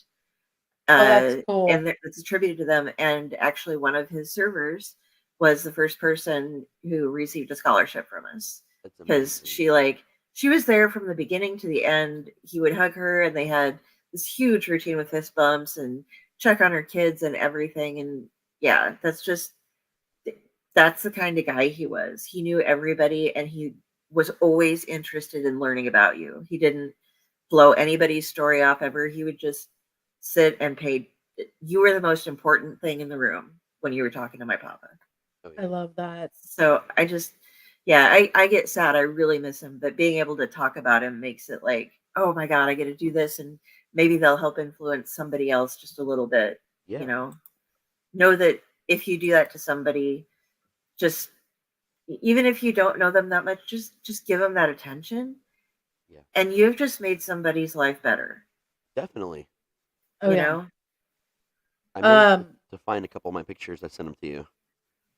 You're I just am like, looking. These It's are not actually better available. ones than the one I had shown you before. I had clearer ones of his face than the one I originally sent you. I'm looking right now while we You're are good. talking for another picture of my You're good. grandmother, but I While you're cannot looking, find I'll it. tell you a hilarious story. It's not even sad. My dad's father, when he passed, he was in his late 80s. We were talking about age gaps with grandfathers earlier. He ended up getting with this woman to help take care of him sometimes. She was in her 30s. And he had a lot of money, but I really don't think it was about the money. I think he genuinely fell for her, and he was a kind guy. And he died of an STD. Oh my God! That's how he died, straight up. It was from an STD, 100%. So let me It's show funny. you. It's fucked up, but it's hilarious. But a guy in his late 80s and someone in the 30s. I'm gonna show you one picture before I get into something that's. Okay, so you see the one with the dark hair? Yeah. Yes. That's my great grandma Elda May. That's a wonderful picture quality. Isn't it is. though? And then the man with the glasses. That's my great grandpa Bobby. There's a picture running around somewhere with me. I was probably 3 in a rainbow swimsuit. And I'm standing there looking at him with my big curly pigtails, my blonde curly pigtails. And he's standing there smiling, looking at me. I love that picture. I didn't get to know them long enough, honestly. That's something else that I'm super happy about. We had grandma and because if we would have said, I know not everybody can take their parents or their grandparents into their homes with them. Some people Yeah. it is impossible for. I don't say, well, you're a jerk. No. I spent 10 years of my life doing this, but I was lucky. I got to spend all that time, get all those stories. And because they moved into Lincoln with us, everybody, all of their great grandkids got to spend time with them all the time. That's really cool. They were less than a mile away from all of their great grandkids. And so they would come over, and he said grandma never really got out much, but they would come see her. And so they got that experience that not many people get. Right. Oh yeah, definitely. So sorry. Pointing the This wrong is way. where we're gonna get. Okay, 2 quick ones because I'm gonna not make it through them. Just letting you Okay. know. You got this. You're allowed to break. Yeah. When I just got a message. Hold on. When so my mom's adopted. Okay. And I did her mom got me the ancestry thing. And I ended up finding all of them. I found my aunt first, and I ended up meeting this wonderful woman. I love those cutouts. Oh, that's She awesome. was a captain right big there. Trekkie. that was her last birthday. She was with us. But that's at the wedding. In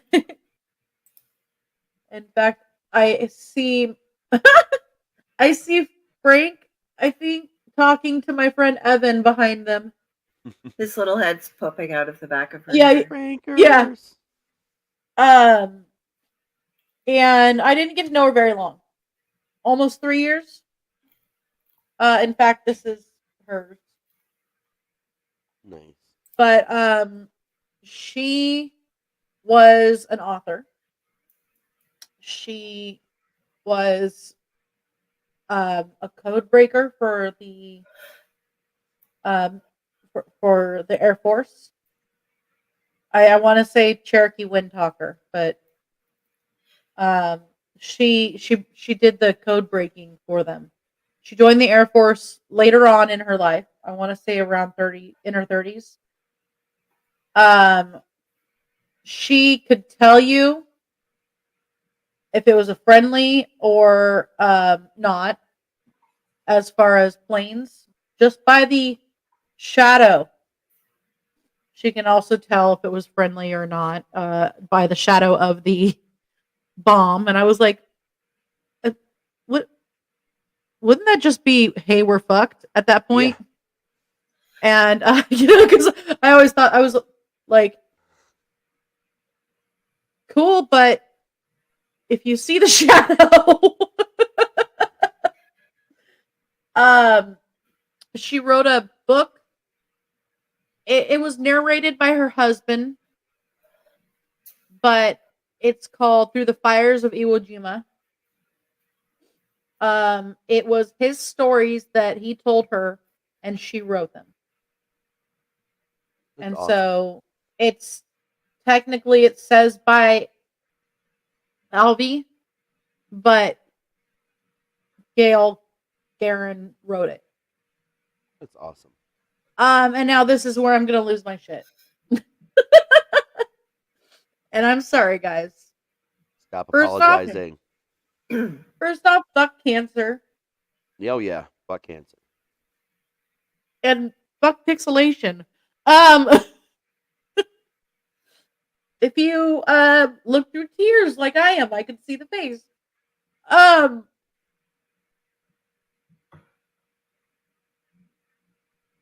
Take all the time you need. That was my best friend Adam. He was 21, almost 22, like a month away when he passed. He had anaplastic astrocytoma glioblastoma brain cancer. And those are usually childhood diseases as far as cancer goes. I believe one of my cousins had one of those. And when he was 19, after we had graduated high school, a friend of ours was Stop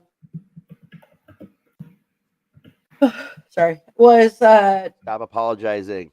a friend sent me a message. I was trying to see what it was. But him and a friend were supposed to go see a movie, and he had a seizure. Now, mind you, I was a pain in the ass in high school. You're a pain in the ass now. Exactly. I didn't want to go to school. I didn't want to do my stuff. I was a pain in the ass. I was a great swimmer, a great water polo player, but I was a pain in the ass when it came to everything. I fought a lot of people, literally. In fact, one time, I had been home sick from school one day, and I came back to find out that this guy, Josh, had told one of my teachers that I was just ditching his class. And when I came in the next day, that teacher called me out on that. And I was like, are you kidding me? Go look at my files. I wasn't ditching.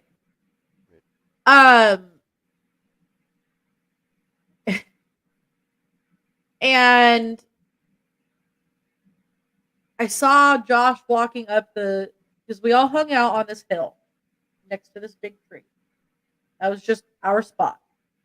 And we'd always meet there at, you know, I forgot what they called recess in high school anymore.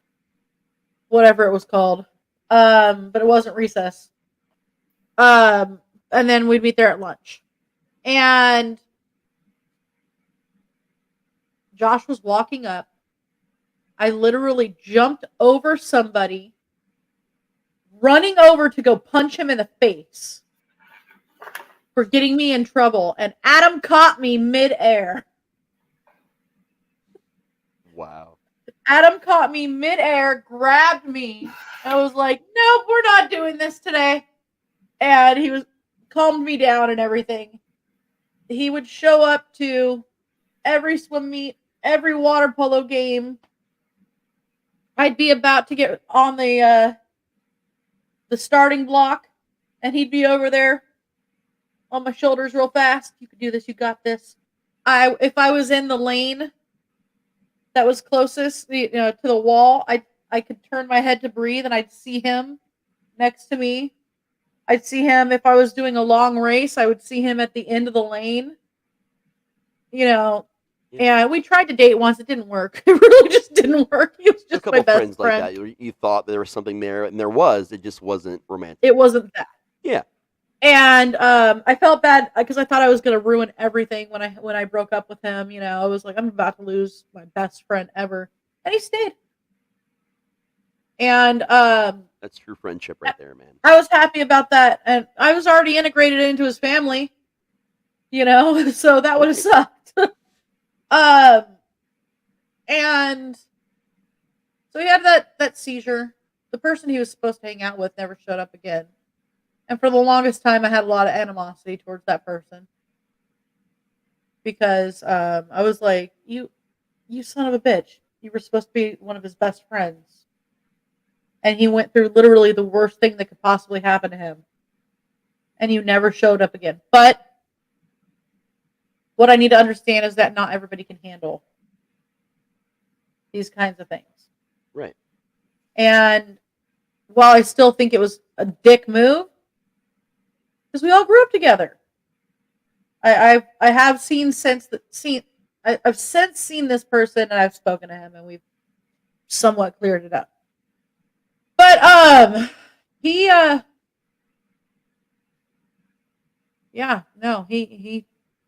was gonna be a sheriff. Wanted to be a sheriff, wanted to do SWAT, his birthday was Krampusnacht. And he loved Christmas. Loved it. And I don't. I just don't. I hate it. I always have. But just going around him, you would at least get into the spirit. You'd have fun. And as much as I hate Christmas, it was always fun to be around him around that time too. But he passed in November. I called the house because he used to call all the time, and even though he couldn't talk anymore, but it's been 15 years. He passed 15 years ago in November. And I called, and his mom answered. I said, "Hey, I'm just calling to talk to Adam." And she said, "Well, he just passed. Like, just now." And that was it. I mean, I had just seen him maybe a week or two prior to that. I was living in another state, so I called every day. But that was it. It's hard to know sometimes too, Yeah. Oh yeah. Holidays are hard, man. What the hell? Oh, that was the other thing I didn't mention. She passed on the 14th, a month after our wedding, my grandmother. And her funeral was the 21st of December. So and she passed the day after my aunt's birthday, one of her daughters. So it's been brutal for everybody in December. Oh yeah, definitely, man. I want to point something out. You've heard me say a couple times I've been telling her to stop apologizing, and that's a big thing for mental health, man. We feel the need to apologize because things are tough for us, and I had that reaction too. We all do, and you got to make sure you're that person, or one of you in a group is that person to remind people that they don't need to apologize. People need to hear that. I know it sounds stupid, but we need to hear that it's okay to not be perfect. It's okay to be broken. It's okay, and that we don't need to apologize because we care about each other. We're here. We're a group, and I feel the same way about all you guys out there right now. Like, don't ever, if you're having a bad day and you message me, need someone to talk to, don't apologize to me. I'm here. We're all here for each other, and we don't need to make apologies for it. And I'll acknowledge something so that other people do know as well. That the apology thing for some people is a trauma response. Yeah, it is. So we do it. We do it a lot. We've been made by other people to feel that we have to apologize for not being perfect or for being them. Yeah, definitely. My That's brain automatically, when I have had a seizure, when I finally get control of myself again to where I can actually speak coherently, I automatically start apologizing. Yeah. And people are like, and there's no reason. Why? But it's an auto response that a lot of us just have. I wanted to, what you were just saying, this was something I posted a couple of weeks ago, but I'm just going to read it again because I think I said it well enough that I don't want to try to paraphrase myself. Right. But over the past couple of months, many of us have lost family members and friends as well as fur babies. It's been rough on everyone, and every time I see another of my friends experience loss, I want to reach out and grab you and let you know that it is so, so hard, and you are allowed to break if you need to. Yes. In Japan, there's a tradition called kintsugi, and it's the repair of broken pottery with a lacquer that contains either gold, silver, or platinum. And it shows the value of the breaks that something has gone through and how it adds to the beauty of the item. If you break, and it's okay to, you may not be the same when you pick up the pieces again, but the breaks that you've had will add to the whole of who you are. The patches that fill in those parts are made up of your losses, and that will stay with you forever. So share those memories. Tell people about the places in you that were created by your loved ones, both with us and not, and how they made you who you are. Those stories might help other people who weren't blessed with your loved ones in their life to guide them. Hold on to those memories. Just breaking doesn't destroy you. You will build up again. You might not be the same. And it's not like, oh, and it's going to be all better when you start getting fixed. You'll be somebody else because you don't just jump past it, but you can do it. It's okay. Nobody's going to hold it against you if you can't hang on and be exactly who you've been. And I know it seems crazy to some that 15 years later, I still lose it. Yeah. You're allowed to. And right. I think that's part of the apologies, to be honest, because I'm like, I know it's been 15 years, but it doesn't matter if it was 15 years or yesterday. It feels like it was yesterday, no matter how long ago it was. Absolutely. People don't realize that, I don't think. They do and they don't. It's one of those things where they realize it when it happens. You know, the people I've seen, witnessed, and physically in person. One guy I punched in the face, who says, "Your so and so died 12 years ago. Get the fuck over it." Yeah, I once saw a guy say this to his wife, and they were a young couple. I turned around and said, "Excuse me," and he explained it to me like, "Oh, it was just his crazy wife." I punched him right in the face. I said, "Now say it again." Yeah, no. Nadine. Okay. Nadine said, "Can I ask, how did he pass? The seizure or cancer?" It was cancer. Yeah. He actually fought for about 2 years. And the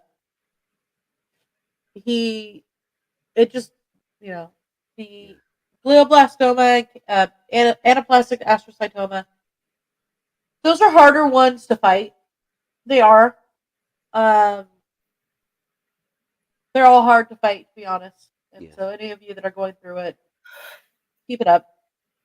Definitely. We have a friend right now who's been fighting for just over 2 years now. And I've posted about her. Her name's Lauren. You Okay, guys, yeah. I We've actually, talked about her. I'll repost her GoFundMe, but if you guys check out my TikTok, which is I am Adorabilis, I actually have her GoFundMe on there with a video. She's fighting her ass off. She's trying. No, Oh, yeah. the medications are not exactly working. The chemo is they stopped chemo and are trying other things. They've OD'd her twice now on fentanyl, no joke. Which is scary. And I'm saying these things because she posts about them. Right. You know, I wouldn't be saying these things if she was keeping private about this. But she had an issue where they went to clear her the Rinse out the saline. they went to like rinse it, and they cleared the fentanyl right into her system, Oh, jeez, man. and she overdosed, and they brought her back with Narcan. Now, this is a person who's not a druggie. You know, I don't know if she's dabbled in things, but when we all hung out, it was always just beer. You know, so I it's important don't want to say, put any though, blame on this. Narcan got used to save someone's life who wasn't ODing in a parking lot. This is Yeah. a positive use of what it can Narcan. do for everyone. This is I 100% believe Yep. that Narcan needs to be something that is way more accessible than it is. Oh yeah. There was a person buying it when I went into my pharmacy to get some refills one day, and it was, I believe they were a caregiver, and it was just being like sold to him, and the pharmacist took him aside and was explaining how to use it for everything, but it wasn't it wasn't like, okay, if they OD, this is what you do. It was like, no, if you find somebody like this is what you do. So it doesn't just have to be used for addicts. I do want to get into a subject we've kind of skirted around the edges of and talked about a little bit. Can you bring those pictures up for me when you get a chance? Yeah, absolutely. Can we address Constance and Mikey real fast, because I feel like let's do that it's first. been sitting there. Yes. So Constance said, I said I'm sorry so many times in the past, but recently I found a song by Icon for Hire. You Can't Kill Us. This has been a huge lifesaver because it touches so close to home. Yeah, music does that. I'm all about music. I think it's art in general, really. Music, books, movies. For some people, I mean. Yeah, absolutely. I mean, there's Punk, songs. for example. If you've ever I cry cared about every anyone, yeah, I know, me too. That every time. I cry every time. Watch it. Oh, you got. I on a side note, just because squirrel. I was my first major was theater arts. Shocker. And I got into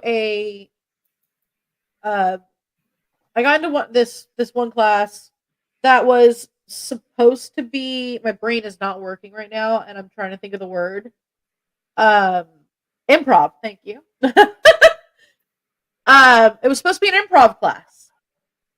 And first off, my story within a story within a story. Our first day of class, we walk into class and we all sit down and he goes, "Yes, I am who you think I am." And I went, "Okay." And I looked at the guy that I was with at the time, because we both had taken the class together. And we looked at each other. And we looked back at him. And we're like, "Okay." And then somebody in the class recognized him. He was the lost another loan to Ditech guy. That's what? There was a commercial that a guy would yell, "Lost another loan to Ditech." Every commercial. And I remember him one time talking about, he's like, "Do you remember the ad where I walked up and I took one piece of paper off the stack. That was improv. There was somebody on the comedy circuit that had been in a couple of commercials when he was out in Hollywood for a while, and he was really trying to bank off that. We were always like, "That was your peak, dude." Yeah. And so I was kind of Alright. just like, coolsies. Well, they asked us. Now I don't know what it's about class, but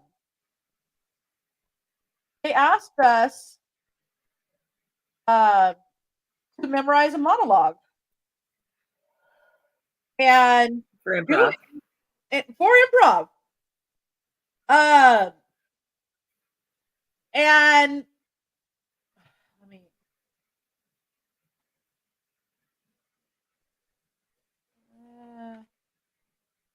I don't spell things right, but they actually asked me to do this, and I get to class, and he goes, "Okay, now here's the twist. Go sit down in that chair." He said, "I wanted to represent you and who you are in this moment." And at the time, I had blue hair, and I was still wearing the whole punk thing. You know, I still had all the fishnets all the time, skirt with the fishnets all the time, had my battle vest with my patches and everything on it, and my nickname across the back with my Doc Martens. And he told me, "Sit down. You're going to say this to me."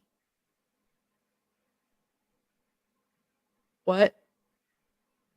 He's all, "That's the improv part." I'm like, what? Huh? Really? Really?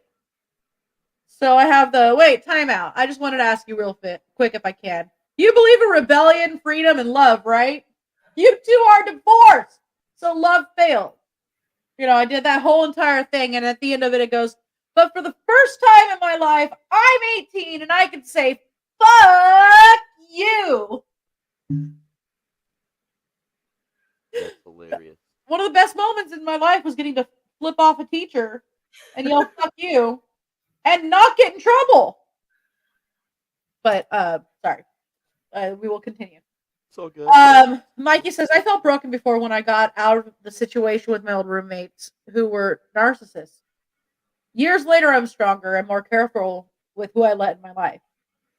Yeah, absolutely. You grew.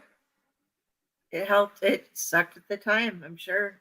I wasn't there, but Learning Yeah. experiences suck a lot of times, guys. Big time. and sometimes you don't even get so much to learn other than that hurts. That hurts a lot. And don't do it. But Yeah. yeah, Or but avoid. something else we haven't. Oh, sorry, Raz is going to go into. No, go ahead. Go ahead. I- I can wait. I'm good. Go ahead. Okay, but something we're all talking about losses we've experienced and things that have happened to us, and that's not the only reason that we're here. Is Yeah. for people who've had suffered losses. Depression is fucking real, Yeah. and seasonal affective disorder is real. Mental health is huge, and you don't have to have a reason to suddenly be breaking either. Yeah. Or to just be down or to feel whatever. It's you don't even have to suffer from depression. You can just be having a shit time, and it's not because of anything. It's just how you feel, and that's okay too.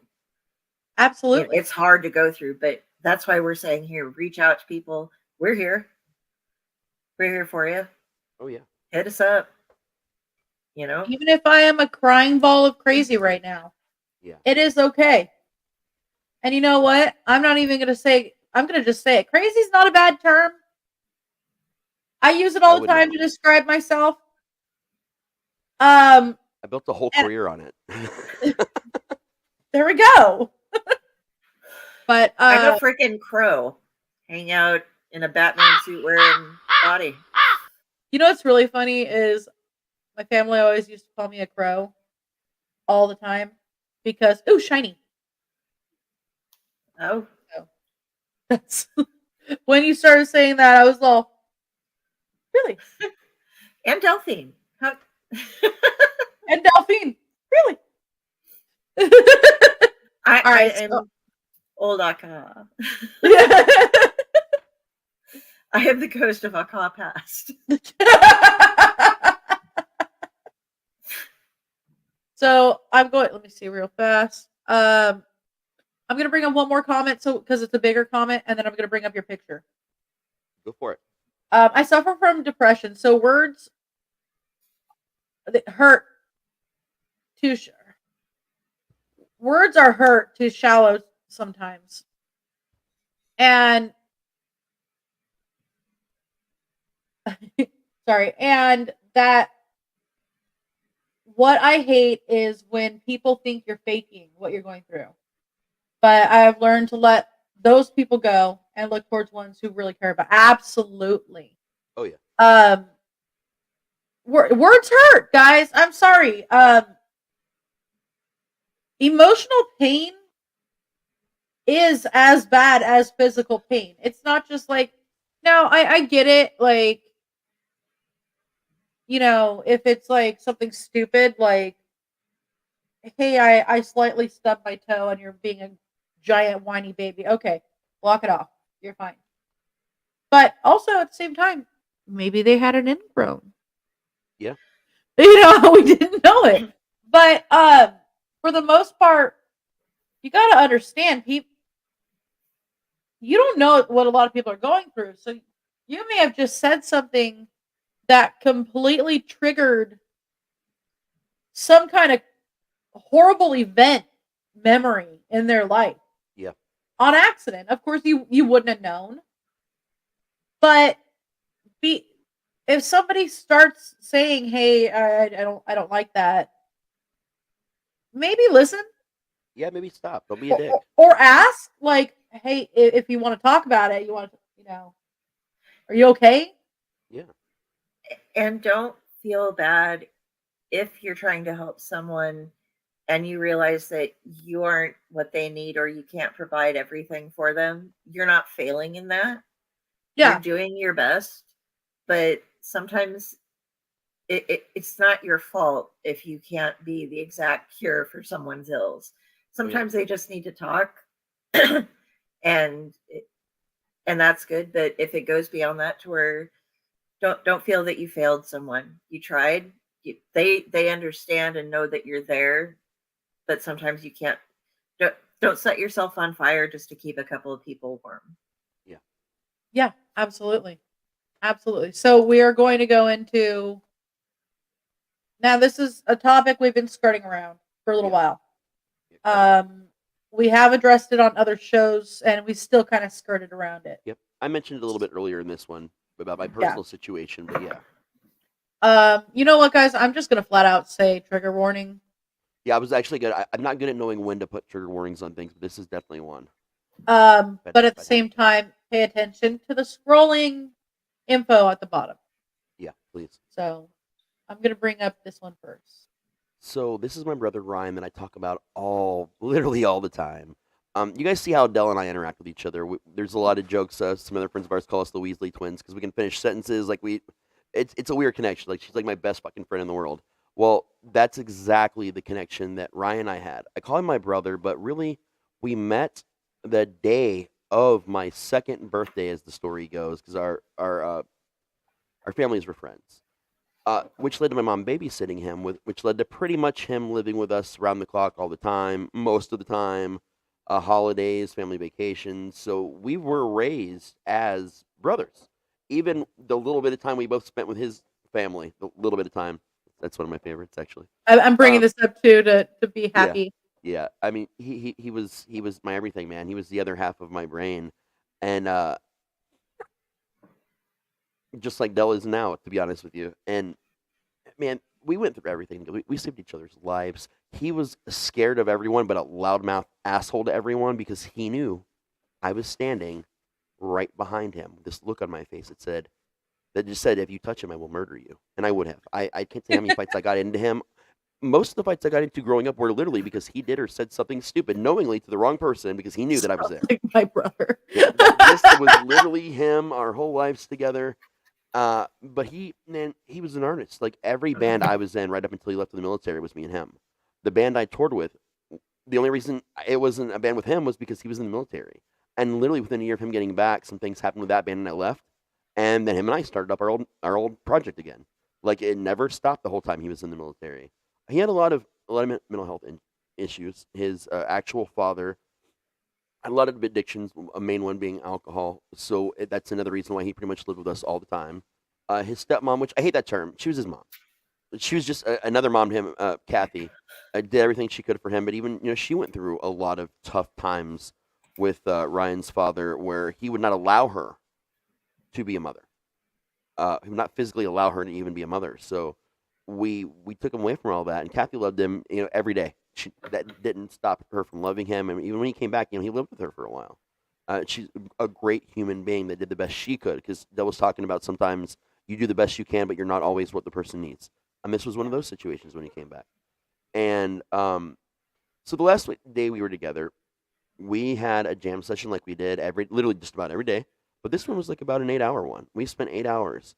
That was the day we finally learned to fully cover our versions of two songs that meant a lot to us before, but now when I hear them, I stop and sing them. One is Don't You Forget About Me. Everybody knows that one. It's from Breakfast Club, for fuck's sake. We decided to do like a slower, like goth rock version of it, and it was amazing. It was just me and him and drum machine, him playing guitar, me singing. That was it. And that was also the day we finally locked down our cover of Cumbersome by 7 Mary 3, an old 90s song. If you haven't heard it, I suggest both Love that song. both things, actually. And Simple Minds, by the way, was the first, the first song. But that was the day. We've been trying to get this down so we can move on to other covers. We wanted to do a male version for some reason of Spiderwebs by No Doubt that we were working on. we just didn't care. It didn't matter who sang it, what it was. We were doing blues stuff, just stuff from every genre, and just crazy stuff. Love it. But oh yeah, you loved him too. I promise you. But he was my connection to the world. And when he was gone, not long after he left was when I had my wrestling accident. Actually, no, right after he left was when I lost my fiance that was pregnant, that I've talked a little bit about before, which happened right before wrestling. So he was actually not present for a big chunk there, because when he went into the military, it was actually on the day of his birthday, on September 11th, when September 11th happened. It was that day. Oh my God. Yeah, that was his first day officially there, where he was at boot camp. So this was like an insane shit. I couldn't reach him. I didn't know what was going on. I knew he wasn't there, but still, it was a crazy time, and no one knew what was happening. But then for years, I just didn't have him. He wasn't there. I was just empty all the time. And between not having Jamie, then suddenly not having him, my injuries and the depression, the alcohol, the morphine, I just kind of wandered, man. I got in this band I toured with. A lot of bad things happened to me. Good things happened too, but a lot of crazy shit, because I was half a person living a life with just half of me there all the time. So I just filled it with anything I could fill it with, and anyone I could fill it with. And when he came back, it was just back. There was no adjustment period. Literally, the day he came home, he went and saw his kids, because him and his wife had split up while he was still in. He went and saw his kids, and he came right over because he was crashing my couch for a while. And we saw each other for the first time. We hugged for a good 10, 15 minutes. And let me tell you, any guy that's afraid to hug his best friend, like extendedly, the problem is with you. It's not a problem with the action at all. And I'm not ashamed of it. It's one of my greatest moments, just that hug. That first hug of just seeing each other again, man. And we went right back to how we were. We were, again, he was actually more troubled than I was at that time coming home for schizophrenia. It reared its ugly head in some pretty bad ways as he was getting out, and then up until he passed. That's something that people don't realize. Just people think, oh, you're just born schizophrenic.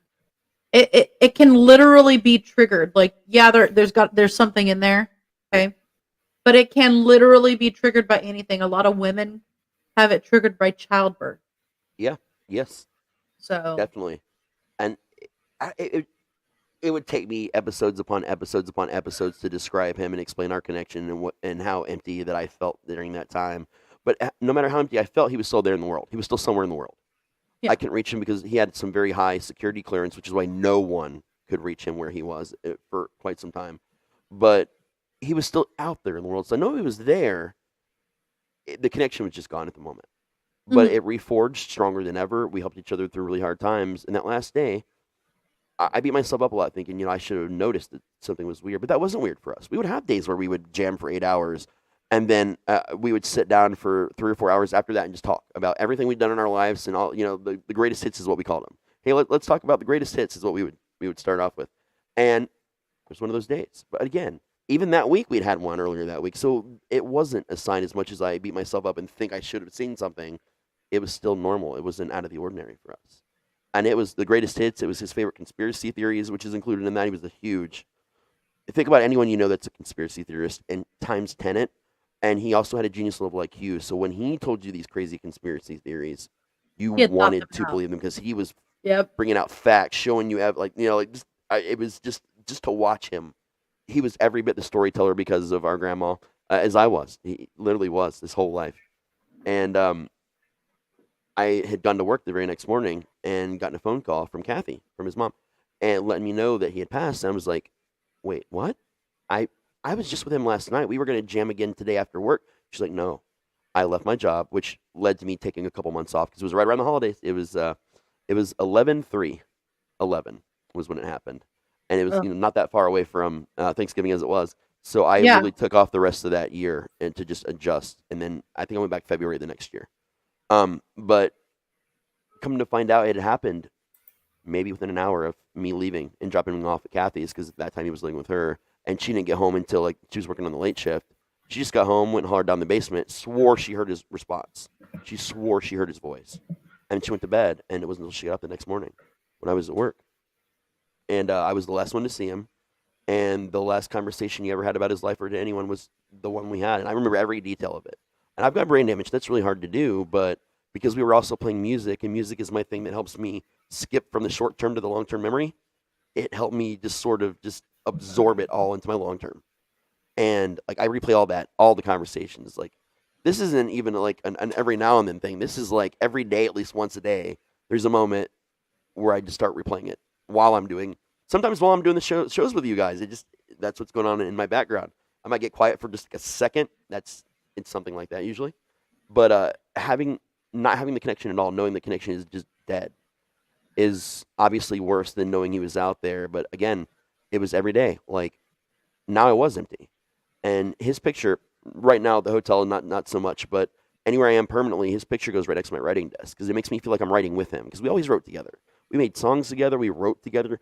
We were making films with a Tyco Kids camera at 5 and 6 years old, and we reenacted scenes from Fly in a ball pit at Burger King once and filmed it. This is everything I did in my life was everything we did together. And what I still do is because we always did it together.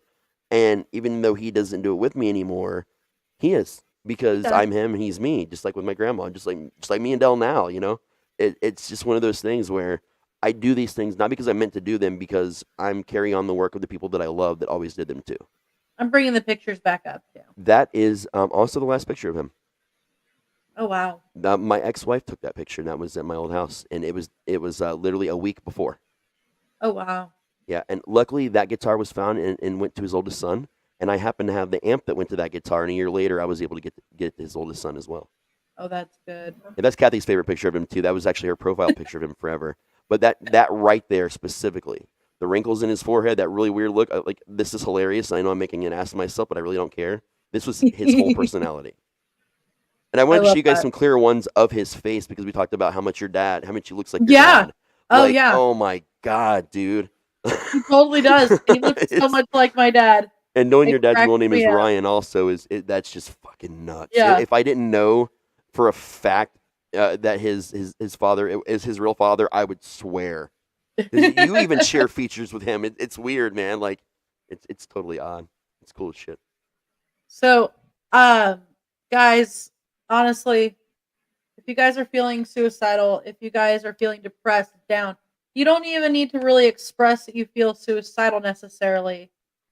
If you need that person, National Suicide Prevention Lifeline. Yeah. Honestly, you can call them and talk to them, and somebody will be there to listen to you. Yeah, and man, talk and to you. use it, please. Don't feel weird or embarrassed. I'll straight up tell you. Last year, things got I pretty called bad him. earlier in the year.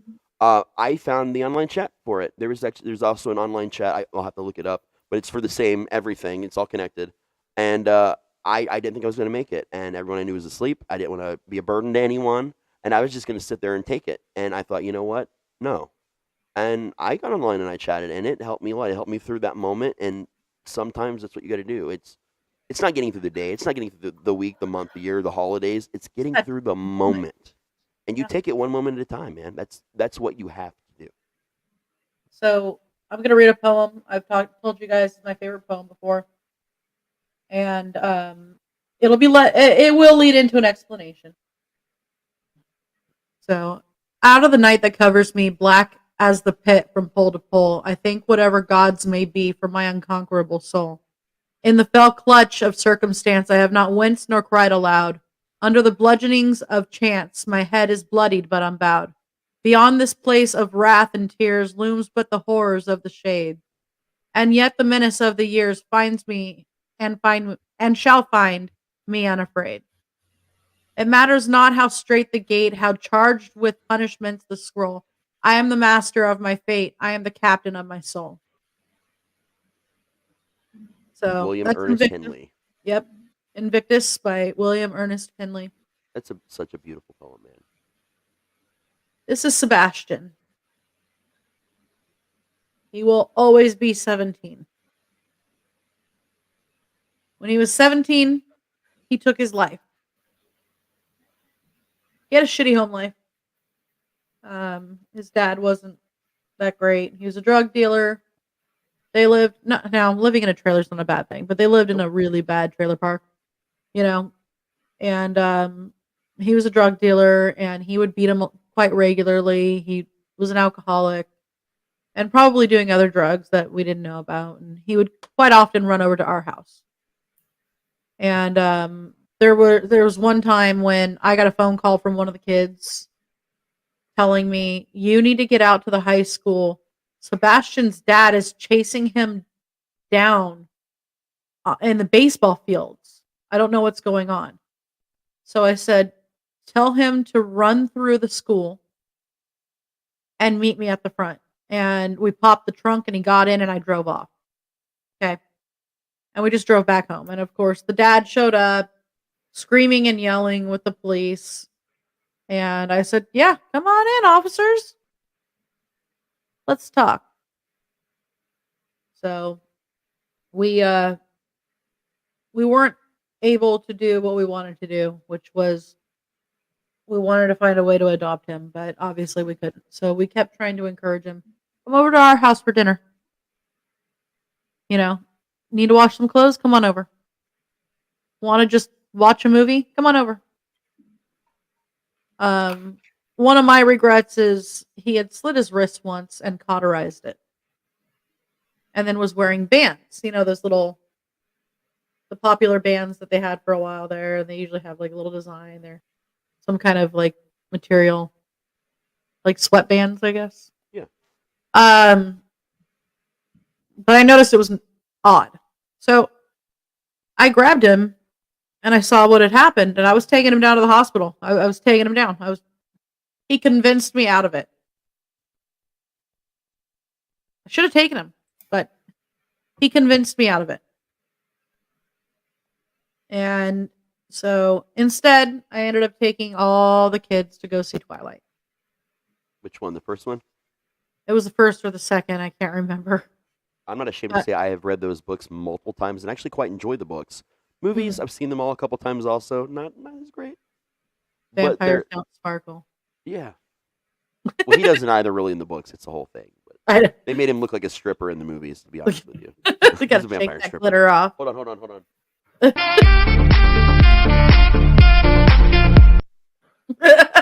My moment of levity for the moment.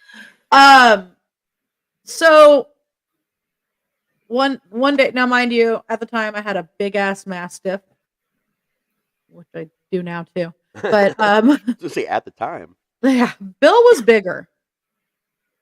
Bray has a 200-pound mastiff. Bill was bigger, and I had better control over him though. Um, the dad showed up at our house one morning. My ex had gone to work, and so I had Bill by the collar, and I was looking at him. I said, "He's not here. Don't know what you need right now." And he looks at me and he goes, and he just looked at me and said, "Sebastian's gone." And I said, "I'm sorry, what?" I'm like, "He's not here." He goes, "No, no, you don't understand. Sebastian's gone. He's gone." And this man who we had been in multiple fights, arguments, and everything just dropped. And I did too. I just completely dropped and hugged a man I hated. Or at least I thought I hated. And we literally just sat there on the porch, hugging each other, crying, bawling. He had been, I mean, this kid was 17. just one more year, man. But he had been dealing with depression I want to a point lot. out that they say that, grief can turn family members into enemies, but the opposite is also true. Enemies can become family through grief, Yeah. even for just a moment. Yeah. And I mean, I hugged a man that I didn't like. But he told me, he said, "I know you loved him like a son. I know you did. And I know you always wanted what was best for him. And so I wanted to come tell you." And I ended up having to counsel a few kids over this. As one of them was his neighbor and saw his friend Blue gasping for air as they took him away. And that was the last image he had of his friend ever. I would rather have this image. And his teacher, Warren Dunlap, is an amazing, amazing man. And he reads Invictus every year on the anniversary. Or if, the anniversary falls on, he'll teach it that week. Right. And he tells the story of Sebastian. He tells his story about who Sebastian was and how strong he really was, even though some don't understand when you say this person that killed themselves was so strong. Oh yeah. And I gotta say, I feel like that did end that partially ended a relationship. That was a relationship I was in at the time, was a little bit rocky, and that was kind of my fault, because I knew he was still in love with his ex, and I was really harboring that. But when Sebastian died, that was it. That was it. I just came home. I tried a little while longer, and I ended up just coming home. And to be fair, my ex is now with his ex that he was still in love with, and they've been together for a very long time now, and they're super happy, and it's great. It's great to see, because And you're super happy. I'm super happy. Exactly. Exactly. And I'm actually extremely happy, because I never have a bad thing to say about that man. I really don't. He just happened to still be in love with his ex, who he thought didn't want him anymore, Mhm. because she had left Sometimes him. people just don't work out, and it's no one's fault. It just doesn't Yeah. work. And honestly, he's a great man. He has, I'm happy for him. Super happy for him. Bummed things ended the way that they did, simply because they ended because of a very bad tragedy. Mikey said, "My story goes that all my life I got picked on, beat down. Growing up, I couldn't get a job or help with anything. I felt like a failure in life. Needless to say, I told my mother how I wanted to off myself. I heard voices in my head telling me, do it, do it." And that's how I found out I was bipolar 2, severely depressed, and have major anxiety. And we are glad you're here and did not do it. Definitely. We are. You know, and without you, we would not Yeah. have Andre the Nephilim, my friend. Yes. Jokes aside, though, seriously, I'm very glad you did. I'm glad you're here with Yeah. us, man. I know Dell's got something to say about the subject for sure. Yes. I do. Well, yes. You don't? Nadine says she's called. I wanted to bring up a comment that I totally skipped past when we were talking about being called crows. Nadine said that her I'm not a crow. My dad called me a whippoorwill because I wouldn't shut up at night. Hi, Tia. Yeah. We're both harbingers. Yeah. Okay. But yeah. So yeah, the special guest may not be able to make it. Only because they're busy. They just know that we have a penchant for talking long.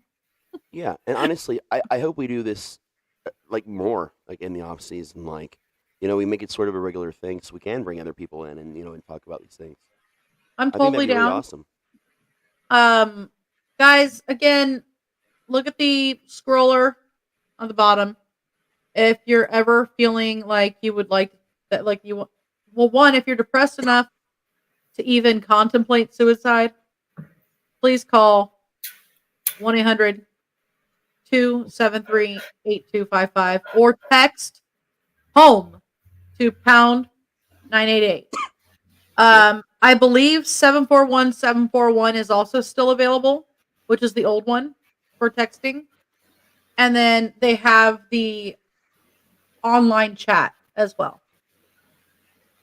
And I want to point out, like, we don't care about anyone watching this. Our viewer count does not matter for this episode. We're not showing you No. ads. This is literally just us. We all needed it. And a cop today thought that maybe, a lot of people might need it. And it was really her idea to do this today. And we just wanted to be here and do this for you guys and for us. And that's what we care about today. That's it. We do care about everybody who's here to watch this. We just don't care what the numbers are. Yeah, exactly. Thank you for clarifying. we care that you're We here don't and care watching. about any of you. We're not doing this for the purpose of getting people to watch. Yeah, exactly. But we're glad you're here. This is not one of those feeds that and I mean, this is not an ad feed. It's just not.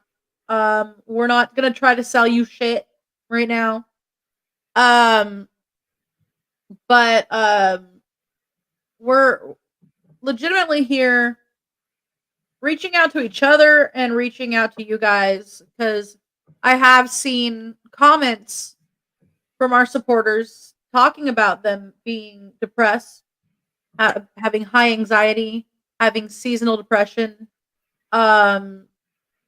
losing family members, losing pets, losing homes. Yep. A lot of us are in that position too right now.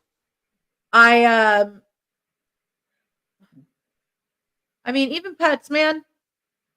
We lost our. God, someone ever says you lost a dog, that's not the same as losing an X, Y, or Z. I will punch you in the face too, because that's not cool. Hi, Raven. Hey. So last year in the summer, we did this feed that some of you may remember, where we went to Hart Park and talked about the body parts that are constantly found in the river over there.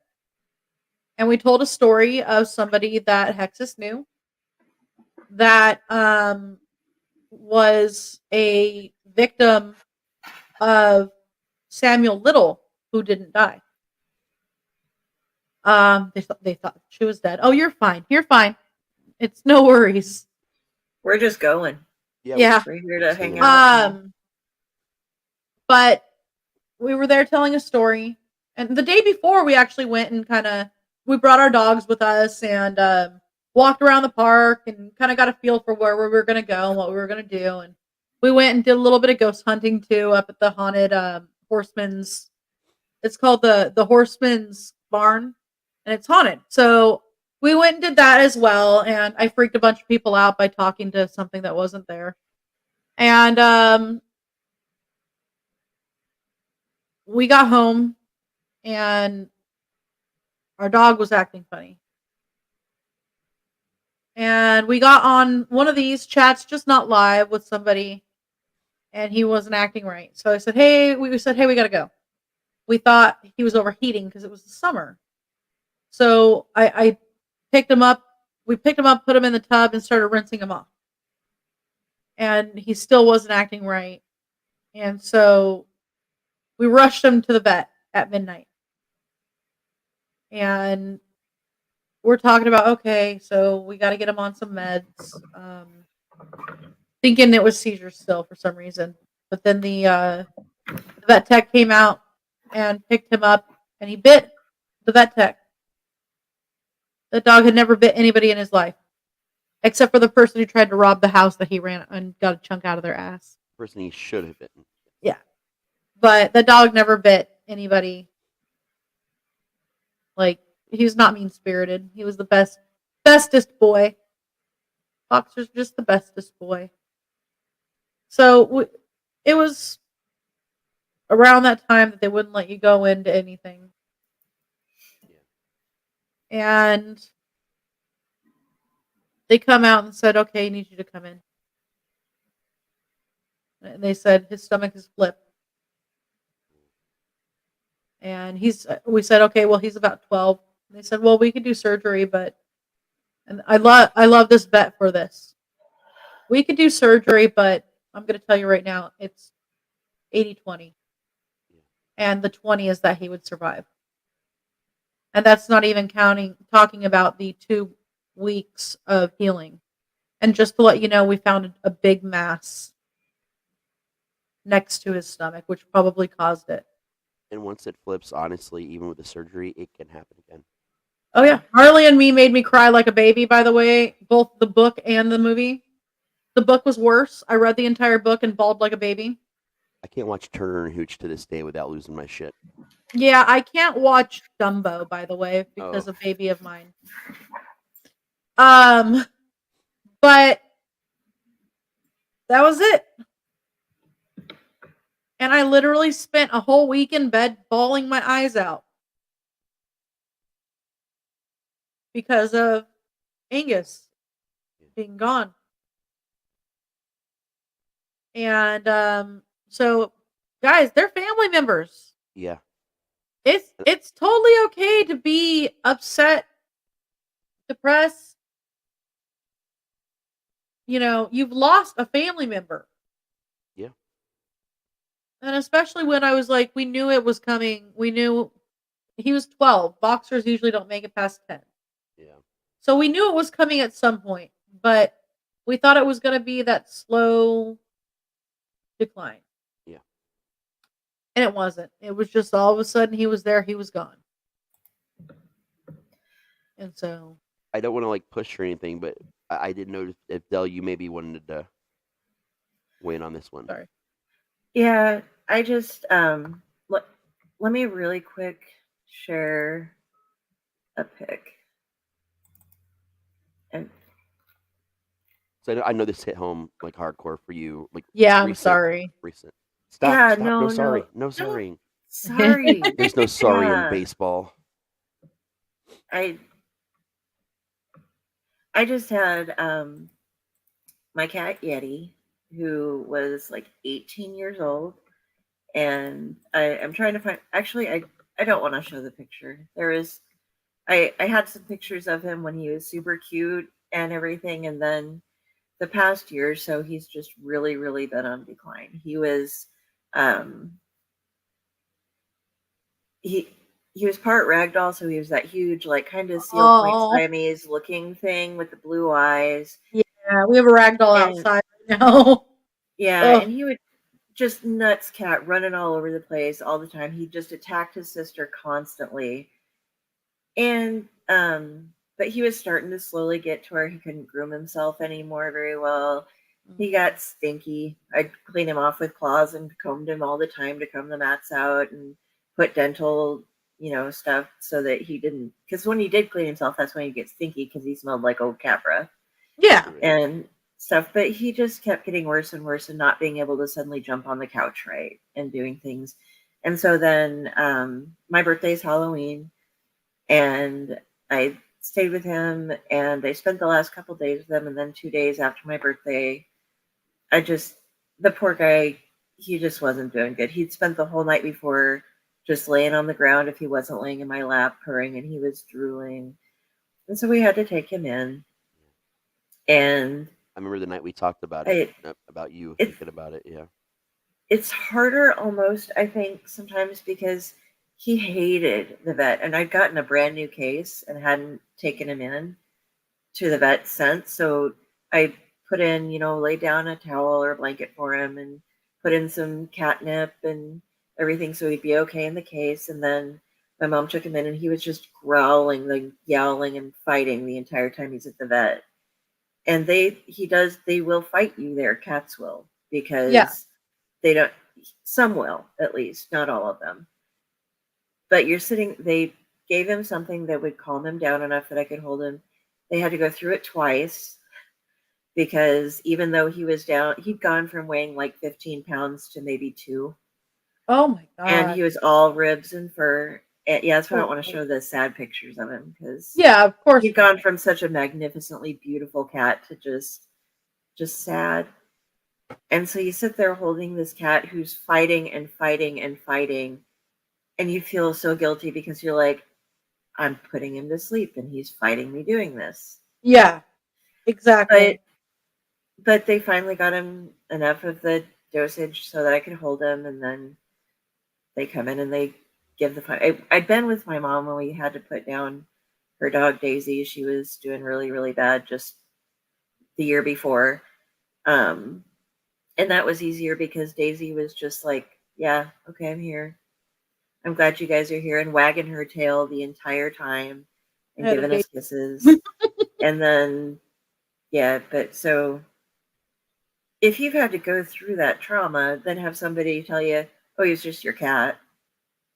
I held my cat while he was fighting for his life against me, but it was the only thing he could do, because otherwise he was just hurting. He couldn't see things very well. He couldn't do anything anymore. So don't down on people who do that, because did you have no idea? I waited 2 days just because I didn't want him to die on my birthday. Yeah. No, I get that. One of my other friends had to put, like, the same, like, couple days later, had to put down their 15-year-old giant dog on their birthday because he just declined that day so bad. Yeah. I mean, my ex, horrible the past year. If I lose Crowley, my oldest cat, I'm gonna lose my shit. We saved this cat when he was like 3 or 4 weeks old. We nursed him with a bottle, with cleaned, bathed him every day. Like, almost lost him a couple times. And he's the cat that his mother was a feral cat, but his father was an actual wild cat of some kind. We're still trying to narrow that down. And so he doesn't purr; he trills. That's cool. He's very odd, and he talks like and he knows to attack the Achilles tendon. I mean, he's all like straight up like a wild man, but also the sweetest cat ever. He is, no other human does what he does for me. If I'm having a day where I'm in a funk and I'm bad and everyone's at work or whatever, and I'm not taking care of myself, this cat knows. He gets up and makes me think he needs food or water. But instead of stopping in his food or water bowl, he takes me over by the bathroom and sits. He takes me over to where, I can make food for myself and sits. And if I try and walk away and I'm not doing what he wants, he just slashes because he knows I'm not going to feel it. So it's not going to hurt me. So I'm not going to say, ow, that's his trigger usually. But it's going to get my attention, and I'm going to figure out what he wants me to do before I can move on. And this is what he does. So he herds me around to do the things I need to do to take care of myself, not just him. And HBL, he's just a lazy bastard. I love him. He's a lap cat. Even when you're sleeping, he lays on your side, like on your ribs.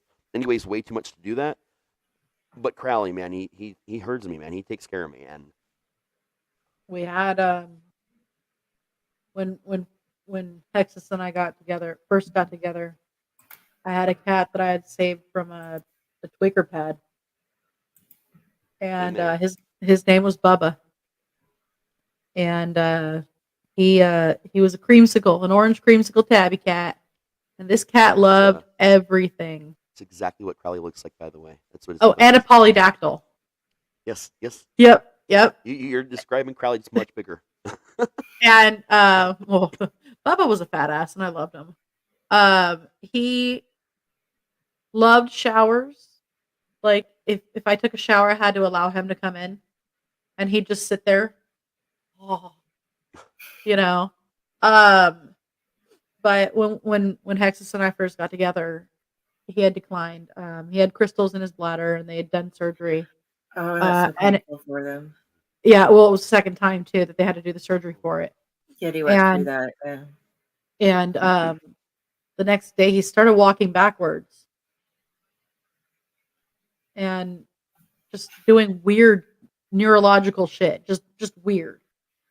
And he wasn't that old; he was 11, maybe 10. And so I got a call. Hey, you need to come down for your Bubba. You need to come down. So we went down. I literally held him all night. He peed on me multiple times. I just got up. We got in the shower together. I got new clothes. I dried him off, wrapped him up, laid back down, hugged him all night. We get to the vet in the morning. Mind you, it's like the day after his, or maybe 2 days after his original or his surgery. It was fluid around his heart. Now I have no clue why the neurological thing would happen, but to be fair, this cat had like I said, been born in a tweaker pad. Was one of only 2 in a litter. I was very poor when I got him and living on my own, and I would just feed him whatever I had. And he loved Chef Boyardee, olives, and green beans. The green beans, man. Yeah. And he, at one point, I had left him with my mom when I went I think it was when I was in the Army. And she had gone on vacation and left him with somebody else who was going to go on vacation too, but going on vacation for lesser amount of time apparently. So they went on vacation for like a week, and then the person that she dropped him off with, they left for like 2 or 3 days or something, and they figured whatever, their cats, I'll just put food out and water and make sure we, and I guess that's logical, but I was still kind of like, you've got a sitter that was leaving. I was gonna say, and then not in that situation. Yeah, even if it is normal to leave a cat for a couple days, and it is, but it is not in that situation. Yeah, I'm like, okay, that's weird. Well, apparently he, shortly after the sitter left, chewed through an electrical wire, burnt his tongue, and then kept trying to groom himself for the 2-3 days that the person was gone.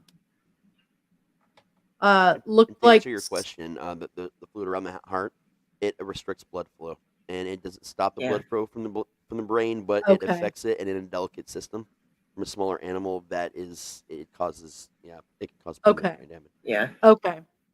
He was already herpaderp, but he just went even more herpaderp. Yeah. And started walking backwards, like. And honestly, the cat probably already had some major neurological symptoms just from the situation it was in. Yeah. And that decreased blood flow just brought them all. Yeah. Oh yeah. And I guess when they got back to him, he smelled like death. But he survived. But he went too soon. He did. He had a rough life, but he was loved. He was very loved. I mean, we had the last few years we've put down 2 cats, a couple dogs, and it's never easy. Mm-mm. They're your family, man. They're your family too, straight up. And if you don't treat them like your family, you're doing it wrong. Exactly. For those of you that don't know, I am a professional dog walker. So I, on top of it, have several other dogs I'm attached to who are not mine. Yep. So It's no different than having a friend that has a kid that you're attached to. It's literally the same emotion, the same feeling like behind it, man. It's the same.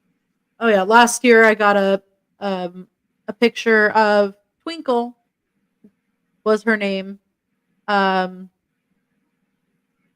in a tutu, and she said, "I'm really sorry to inform you, but I just had to put Twinkle down." And it was right there. It was like around Christmas, Hmm.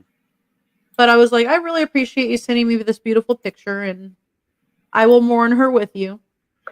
That was really nice of him to do that, to include But you in like that, man. yeah, I really liked it. I mean, I was sad, but I really did enjoy that. I got included as part of the family with I did that. send you a good pic of Yeti just now, so you can see a good pic. And then Hinata, I still have. She's 14 now, Mhm. but you just said tutu right when I was scrolling through the pictures, so I sent you one of. It's an older picture of Hinata, Is but it's Yeti in from a a tutu? No, Yeti's Okay, I was plain gonna chest say. cat. I had a cat that I used to put because I hated dolls. By the way, I don't like dolls.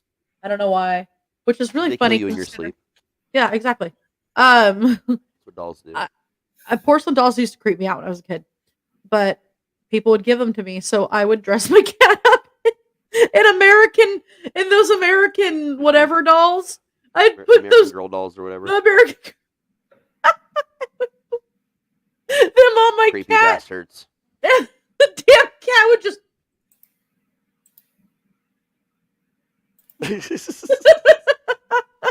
Oh, I got another one for you then. we have a shark costume that we got for our Okay, terrier. did you say shark with a K? Yes. Not what it sounded like, just clarifying. I thought you said shark for a second. I was like, there's that costume, okay? We got a shark costume for our terrier. And she's hilarious. She runs in circles. That's why I got her, because she always got it for her because she runs in circles all the time. I put it on my cat Mephistopheles. Mind you, Mephi is like a 20-pounder cat. Okay.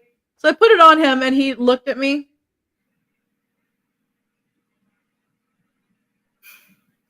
Fell over. And then you try to get it off him. Like, you're getting attacked from all ends. You can't get it off him. You can't. So cute. That's my little girl Hinata. She likes tutus. I love it. She has a Adorable. couple of different tutus. but- I have always wanted to get a Rex cat because I heard they like being dressed up. So, like Cornish Rex and stuff like that. Oh, Yeah. I think if I was gonna put a costume on one of our cats, actually we kind of That's my old man. they did it with HPL. Put some bells on HPL last Christmas, and it did not go well. But I think we could maybe. I kind of want to put HPL in a costume of a dog, but with a cat costume over it. I don't know why that just sounds really funny to me. And he would sit there long enough for me to do it, and he would walk around for a little bit, and then he'd attack. either find a way to get it off, or Crowley would help him get it off. Oh, Oh, Yeti. Yeti actually loved dressing up. He that was his sweater. Ah! His Fat Boy sweater. I And love it. he'd go around and I'd keep plastic bags from the grocery store on the floor for him because he would run around and get his head in the handles and then wear it like a cape and charge all over the house, like yeah. super proud that he had gotten himself dressed up like a human. And so that's when he was super derp. That's what I called I him. love it. Super derp. Super derp. Super doofus. That was He could have That was been okay. the dog's side, or I'm sorry, the cat's sidekick to Super Slippy. Super Slippy and Super Derpy. Um, super doofus. our wonderful founder, Mother de la Mort, does have a orange creamsicle named Derpy. That's But awesome. And- oh, that's awesome, man. So Oh, that's she had an orange creamsicle too. That's cool. Were we Yeah, I talking love the other orange- day about doing a Cats of PBDC calendar or something like that? yes, we Yeah. were. We need to With do Steve it. the I Cat on the think we cover. have enough. Steve the Cat would be on the cover, and he would get the best month. Oh yes, yes. And then, right now we have enough cats outside that I can totally fill the Oh yeah. calendar. Bell's got one. I've got two here, I've got 2 inside, and there's like Yep. 7 outside. and I know Mother de la Mort has she has more than one. Couple. Yeah. From what I understand. Yeah. We can do this. Oh yeah. We can Definitely totally do do this. Get a charity thing. Just like I may have encouraged the Scurry Face guys to do a calendar. I saw that the other day. Tyler was like, "Hey, as long as I'm not paying for it." Right. I was like, "I will put money into this. Like, I will totally help put money into this because I now want to see this." Yeah. But And so it's okay to be upset when you lose objects too. This is the last thing I want to bring up, and this yes, is going to sound super weird probably. I used to have a routine when anytime one of my marijuana's pipes broke, I would have a funeral service and bury it. So not only does my mother's home have many animals, as you've heard, buried all around the property, you will also find pipes and bongs buried throughout the property. So someone's going to be very confused one day in the future when they go to dig up that land. so But what's gonna be I really just lost 2 pipes in the last week, Inky and Blinky. It was our they weren't Pac-Man oh pipes, but they were very similar pipes with just different coloring. So we were just naming them after Pac-Man ghosts, and they both went down this week. And I know it's stupid because it's an I have item. one named Swamp Thing. Oh, that's my favorite DC hero, by the way. But like it's a shot in the balls because you guys know I've been talking about this for months now. We've been living in a hotel. We lost our home, so we don't have that many items because we couldn't take that much with us. And this has happened Yeah. to Michelle and I. This is our 3rd time losing everything and having to start over. So when you have so like few things, and you obviously know that possessions don't matter that much, but you have something But that's it yours that still you use sucks. every day. It's a part of your routine. It's okay to have a bad day when that thing breaks too. That's Yeah. okay. Does it equate necessarily to losing a loved one? Not No, overall, but but in that moment, how you feel is how you feel, and no one can take that away how you feel. So I'm like super bummed and I'm pissed and upset that it's something is what might mean nothing to someone else that these 2 glass pipes are just they broke in the same exact place. I wanted to And bring it this was up just again it because was I just a brought it kick up. in the balls. I brought it up, but I only brought it up quickly. My ragdoll Charlie was taken by a wild animal. I miss him so much. I'm so sorry. Yeah, we had a not to Not be as sad like again. we're talking about cats. I'm gonna get in on this. Not to be sad again. We had a situation recently. 'Cause some strays had some kittens, and the neighbors and I have, and us, not I, us and the neighbors have been taking care of all of them together, basically, and trying to find them homes and everything. Well, we had a few babies still. Now there's one left because 5 huskies had created a pack and tore through our neighborhood murdering cats. Oh. And Hexus was leaving for work one day and he comes running back in because he had to pull a knife on a dog that was about to get him because it had taken one of the kittens. And he stopped and got the kitten away, got it to drop, and had to pull the knife on him because the dog then stood his ground on him. I'm telling you, this dog was huge. Oof. This was a huge, possibly wolf mix. Even demons have a heart. That's what this story proves. But so I got I went outside and poor little Nugget. I didn't know his arm was dislocated, but I picked him up and I held him. And he was gurgling and he had a puncture in his belly. So I said, "Okay, we got to take him to the vet and put him down. Yeah. We have to. There's no I can't afford anything else, but also he's not going to make it." And so I called the vet and I told them, and I got to give a shout out to VCA here in Bakersfield. They get a bad rap sometimes because they're an emergency vet and they do charge quite a bit. But I called and I told them what happened, and they said, "Bring any of the animals that have been injured in this situation. We will treat them for free." That's amazing. And That is amazing. they Nugget didn't make it to the vet even. And I don't ever, guys, take care of your animals, please. Because I don't ever want to hold a kitten screaming to death ever again. Ever. But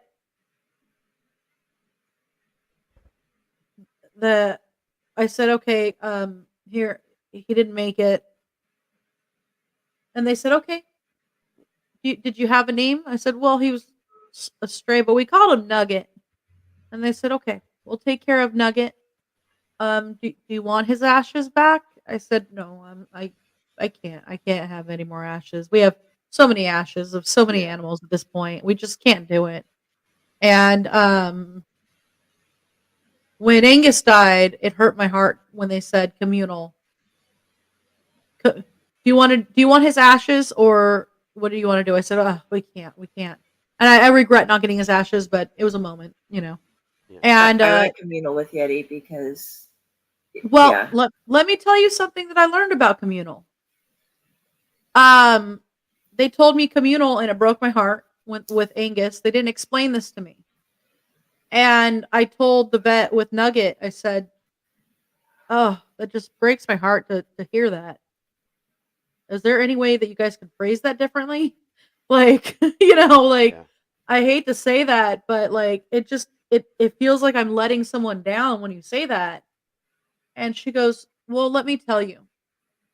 The place that we work with, and this is apparently common for some place for a lot of these places, place that we work with the communal ashes here in California, they take them out to the ocean and they spread the ashes out in the ocean. That's amazing. The place that I go to, and my family, everybody in town that's in my family, which is most of it, takes their Yeah. pets too. They also board dogs, and they have a whole backyard and garden area, and Mm. so they spread the ashes in the gardens Oh, to that's help with cool. everything. And so then they're around their other pets that come and play there.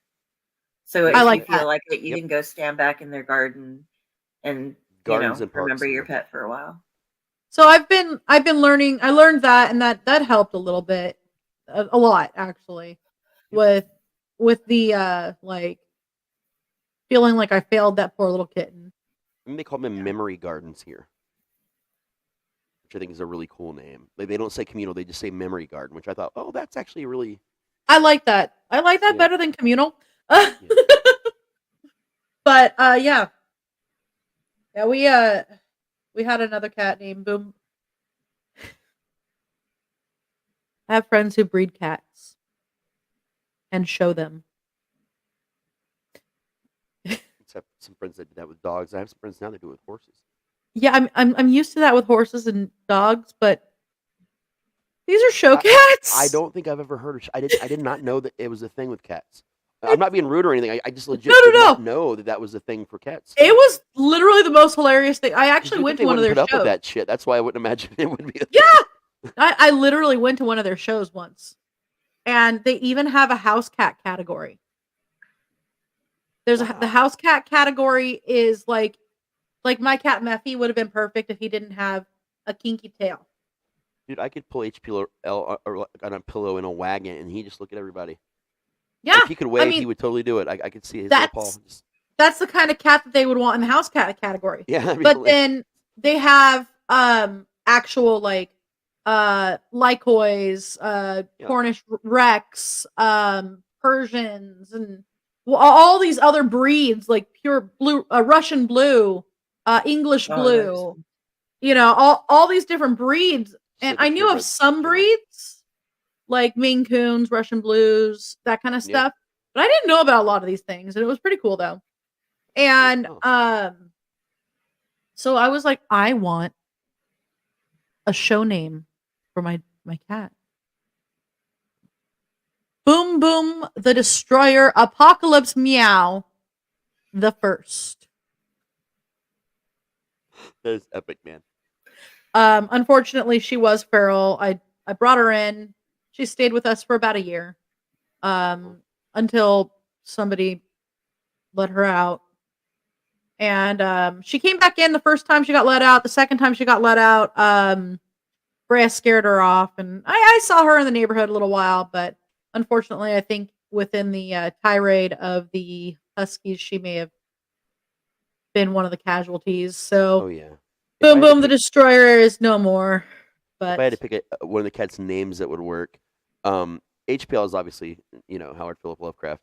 But Crowley is actually named after Aleister Crowley, but everyone here in our place loves Supernatural. So his Yes! title has become Crowley the Cat King of Hell. Yes. That's often what they refer to him as. It cracks me up. And I have to be like, that's not the right Crowley. And then just, I don't care. That's what it is now. It is now. So I don't argue. Yeah. By the Oh way, my God. I'm petting a cat, not myself. It just matches me. I am Don't so. think I'm crazy. She's just right behind the microphone. I am an animal, Oh. so it's cool. Oh man. Yeah, no. By the way, guys, if you ever get the chance to look up a Lycoi, I want this cat. It's also known as the werewolf cat. Yep. They're awesome, man. They're amazing. I had But, another topic Go that I think we could cover as well How tonight. dare you have topics? I was all, yeah, The look- food. And you're like, topic. I'm all, okay. Okay, but no, another topic is it is the holidays and everything has changed with how we see each other, but Mhm. the holidays themselves can be stressful either for both reasons of sometimes going to see family members that you don't enjoy being around and you're trying to force yourself into being happy, or being so far away that you don't have the opportunity to see your family members or not having any family members left. And that can be hard, as well as and I know this one just killed me all the time in the past, especially as our family got bigger and bigger, not being able to afford to spend what you wish you could on presents for members of your family, and it being almost like it hurts when you get a gift that you weren't able to reciprocate something that you feel is worth as much back. And that really sucks to go through. And that can make you super depressed because it's like, oh, why am I'm not worth this. And so that's something that, people, if anybody looks at you and says, well, I spent $100 on you. Why didn't you do this Good for for me? you. Just be like, there's some that isn't somebody who gave you a gift because they like you. That's somebody who gave you a gift because they like themselves Mhm. and they want to be able to brag about it and say, oh, I spent this much this year. But your family is just happy to have you. And it sounds so stupid. And you might be, like, oh, when I was a kid and I saw so and so and they didn't give me anything, I was kind of sad. But you got to see them. Were you like totally upset over everything? Don't feel bad if you can't match everything that's given to you, or if you can't get there and see people, or if you have to sit through and grind your teeth while great Uncle Rufus sits in the background and just makes you uncomfortable. Struggle through Although it. I do throw shoes at people that smack their food. I'm just saying. Yeah, but if you have to struggle through it, struggle through it. And if you don't, that's fine too. If there's somebody in your family that you find toxic and you're just like, well, I'd spend time with you guys, but I don't want to be around that. But there's so many different directions. Like I said, this came through, but be okay with not feeling bad if you're poor or dislike family or can't get to family or don't have family, and just don't let it get you down and make you feel like you have to be somebody that you aren't, or Right. make you feel so bad because you're not in a position to do as much as other people can. I'm only buying. That's not what it's about. there. Oh yeah. This time of year is so focused, it seems, on purchasing, and you don't have to. Don't let that get into your head and fuck with you. I gave a lot of people, a lot of friends and family members that had kids. I gave them copies of Lincoln for Christmas this year. I was somehow selling out like the other day of the rest of the books. I gave half of the 15 away. So I think 8 of the 15, so a little bit more than that. Just gifts, no thought about it. Just here, you have a kid, you're part of my life. Here, have one. I did that People with a are lot of getting them. homemade gifts this year. Yeah. Just like I'm taking part in the Slasher. Slasher did like a Secret Santa type thing. Nice. So I'm taking part in it. And they said that you can make things. So my person is getting a homemade something. I haven't figured out yet because I need to do a little bit of snooping. I made a So- bunch of oils, and you were giving me some great scent profiles, and I just took them to Christmas the other day, and it's like, here, smell them. If there's anything that nobody likes, I can dump out the bottle and put something better in it later. But if there's something here you like, take it. And my grandma's, how much are these? I'm like, no, they're free.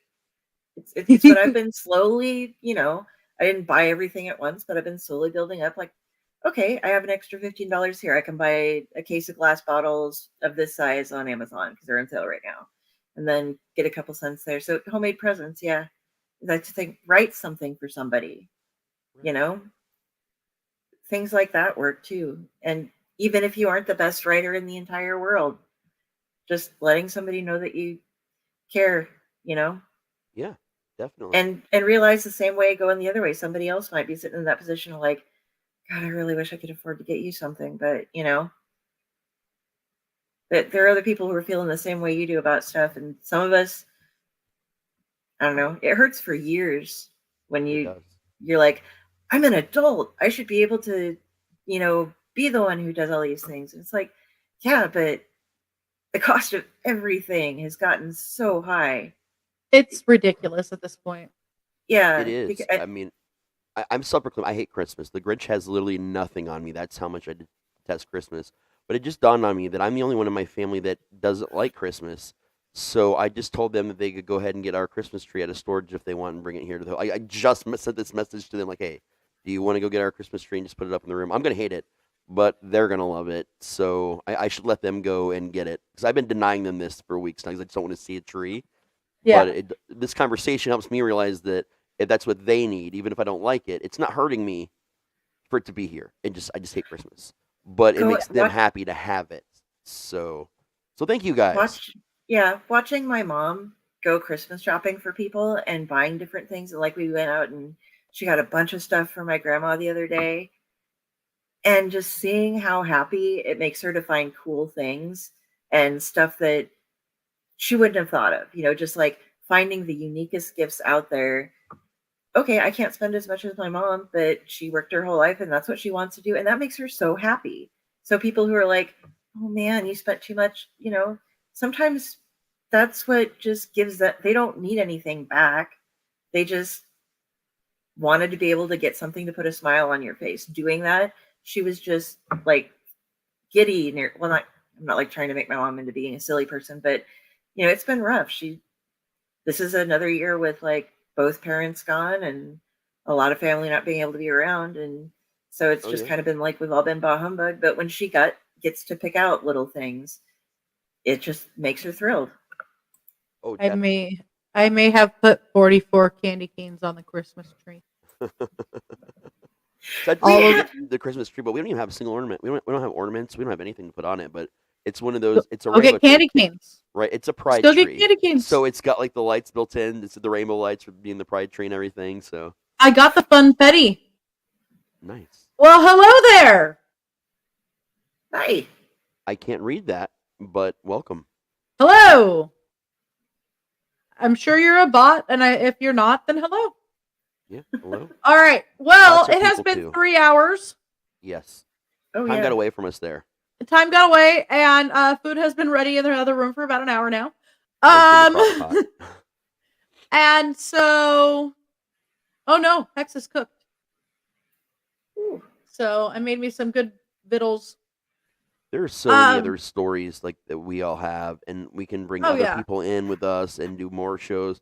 Like this is just definitely something we should, I think, roll a little bit through the off season, just to check-ins are good. Sure. Definitely. So thank you guys for joining us tonight. Apparently, I'm a hoe. I definitely am. I'm joking. Oh, hi. Okay. Hi. Sorry, I was just playing around. Hi. Howdy-ho. Thank you for joining us, Mr. Hanky. Sorry that we are ending as you join, but thank you for joining. But yeah, I forgot what I was gonna say. We love you. We love you guys. Thank you all for joining us. Yes, thank you. We're gonna be doing buddy checks throughout, the time that we're on our off season. So, and don't forget to suck it. Yeah, Bye,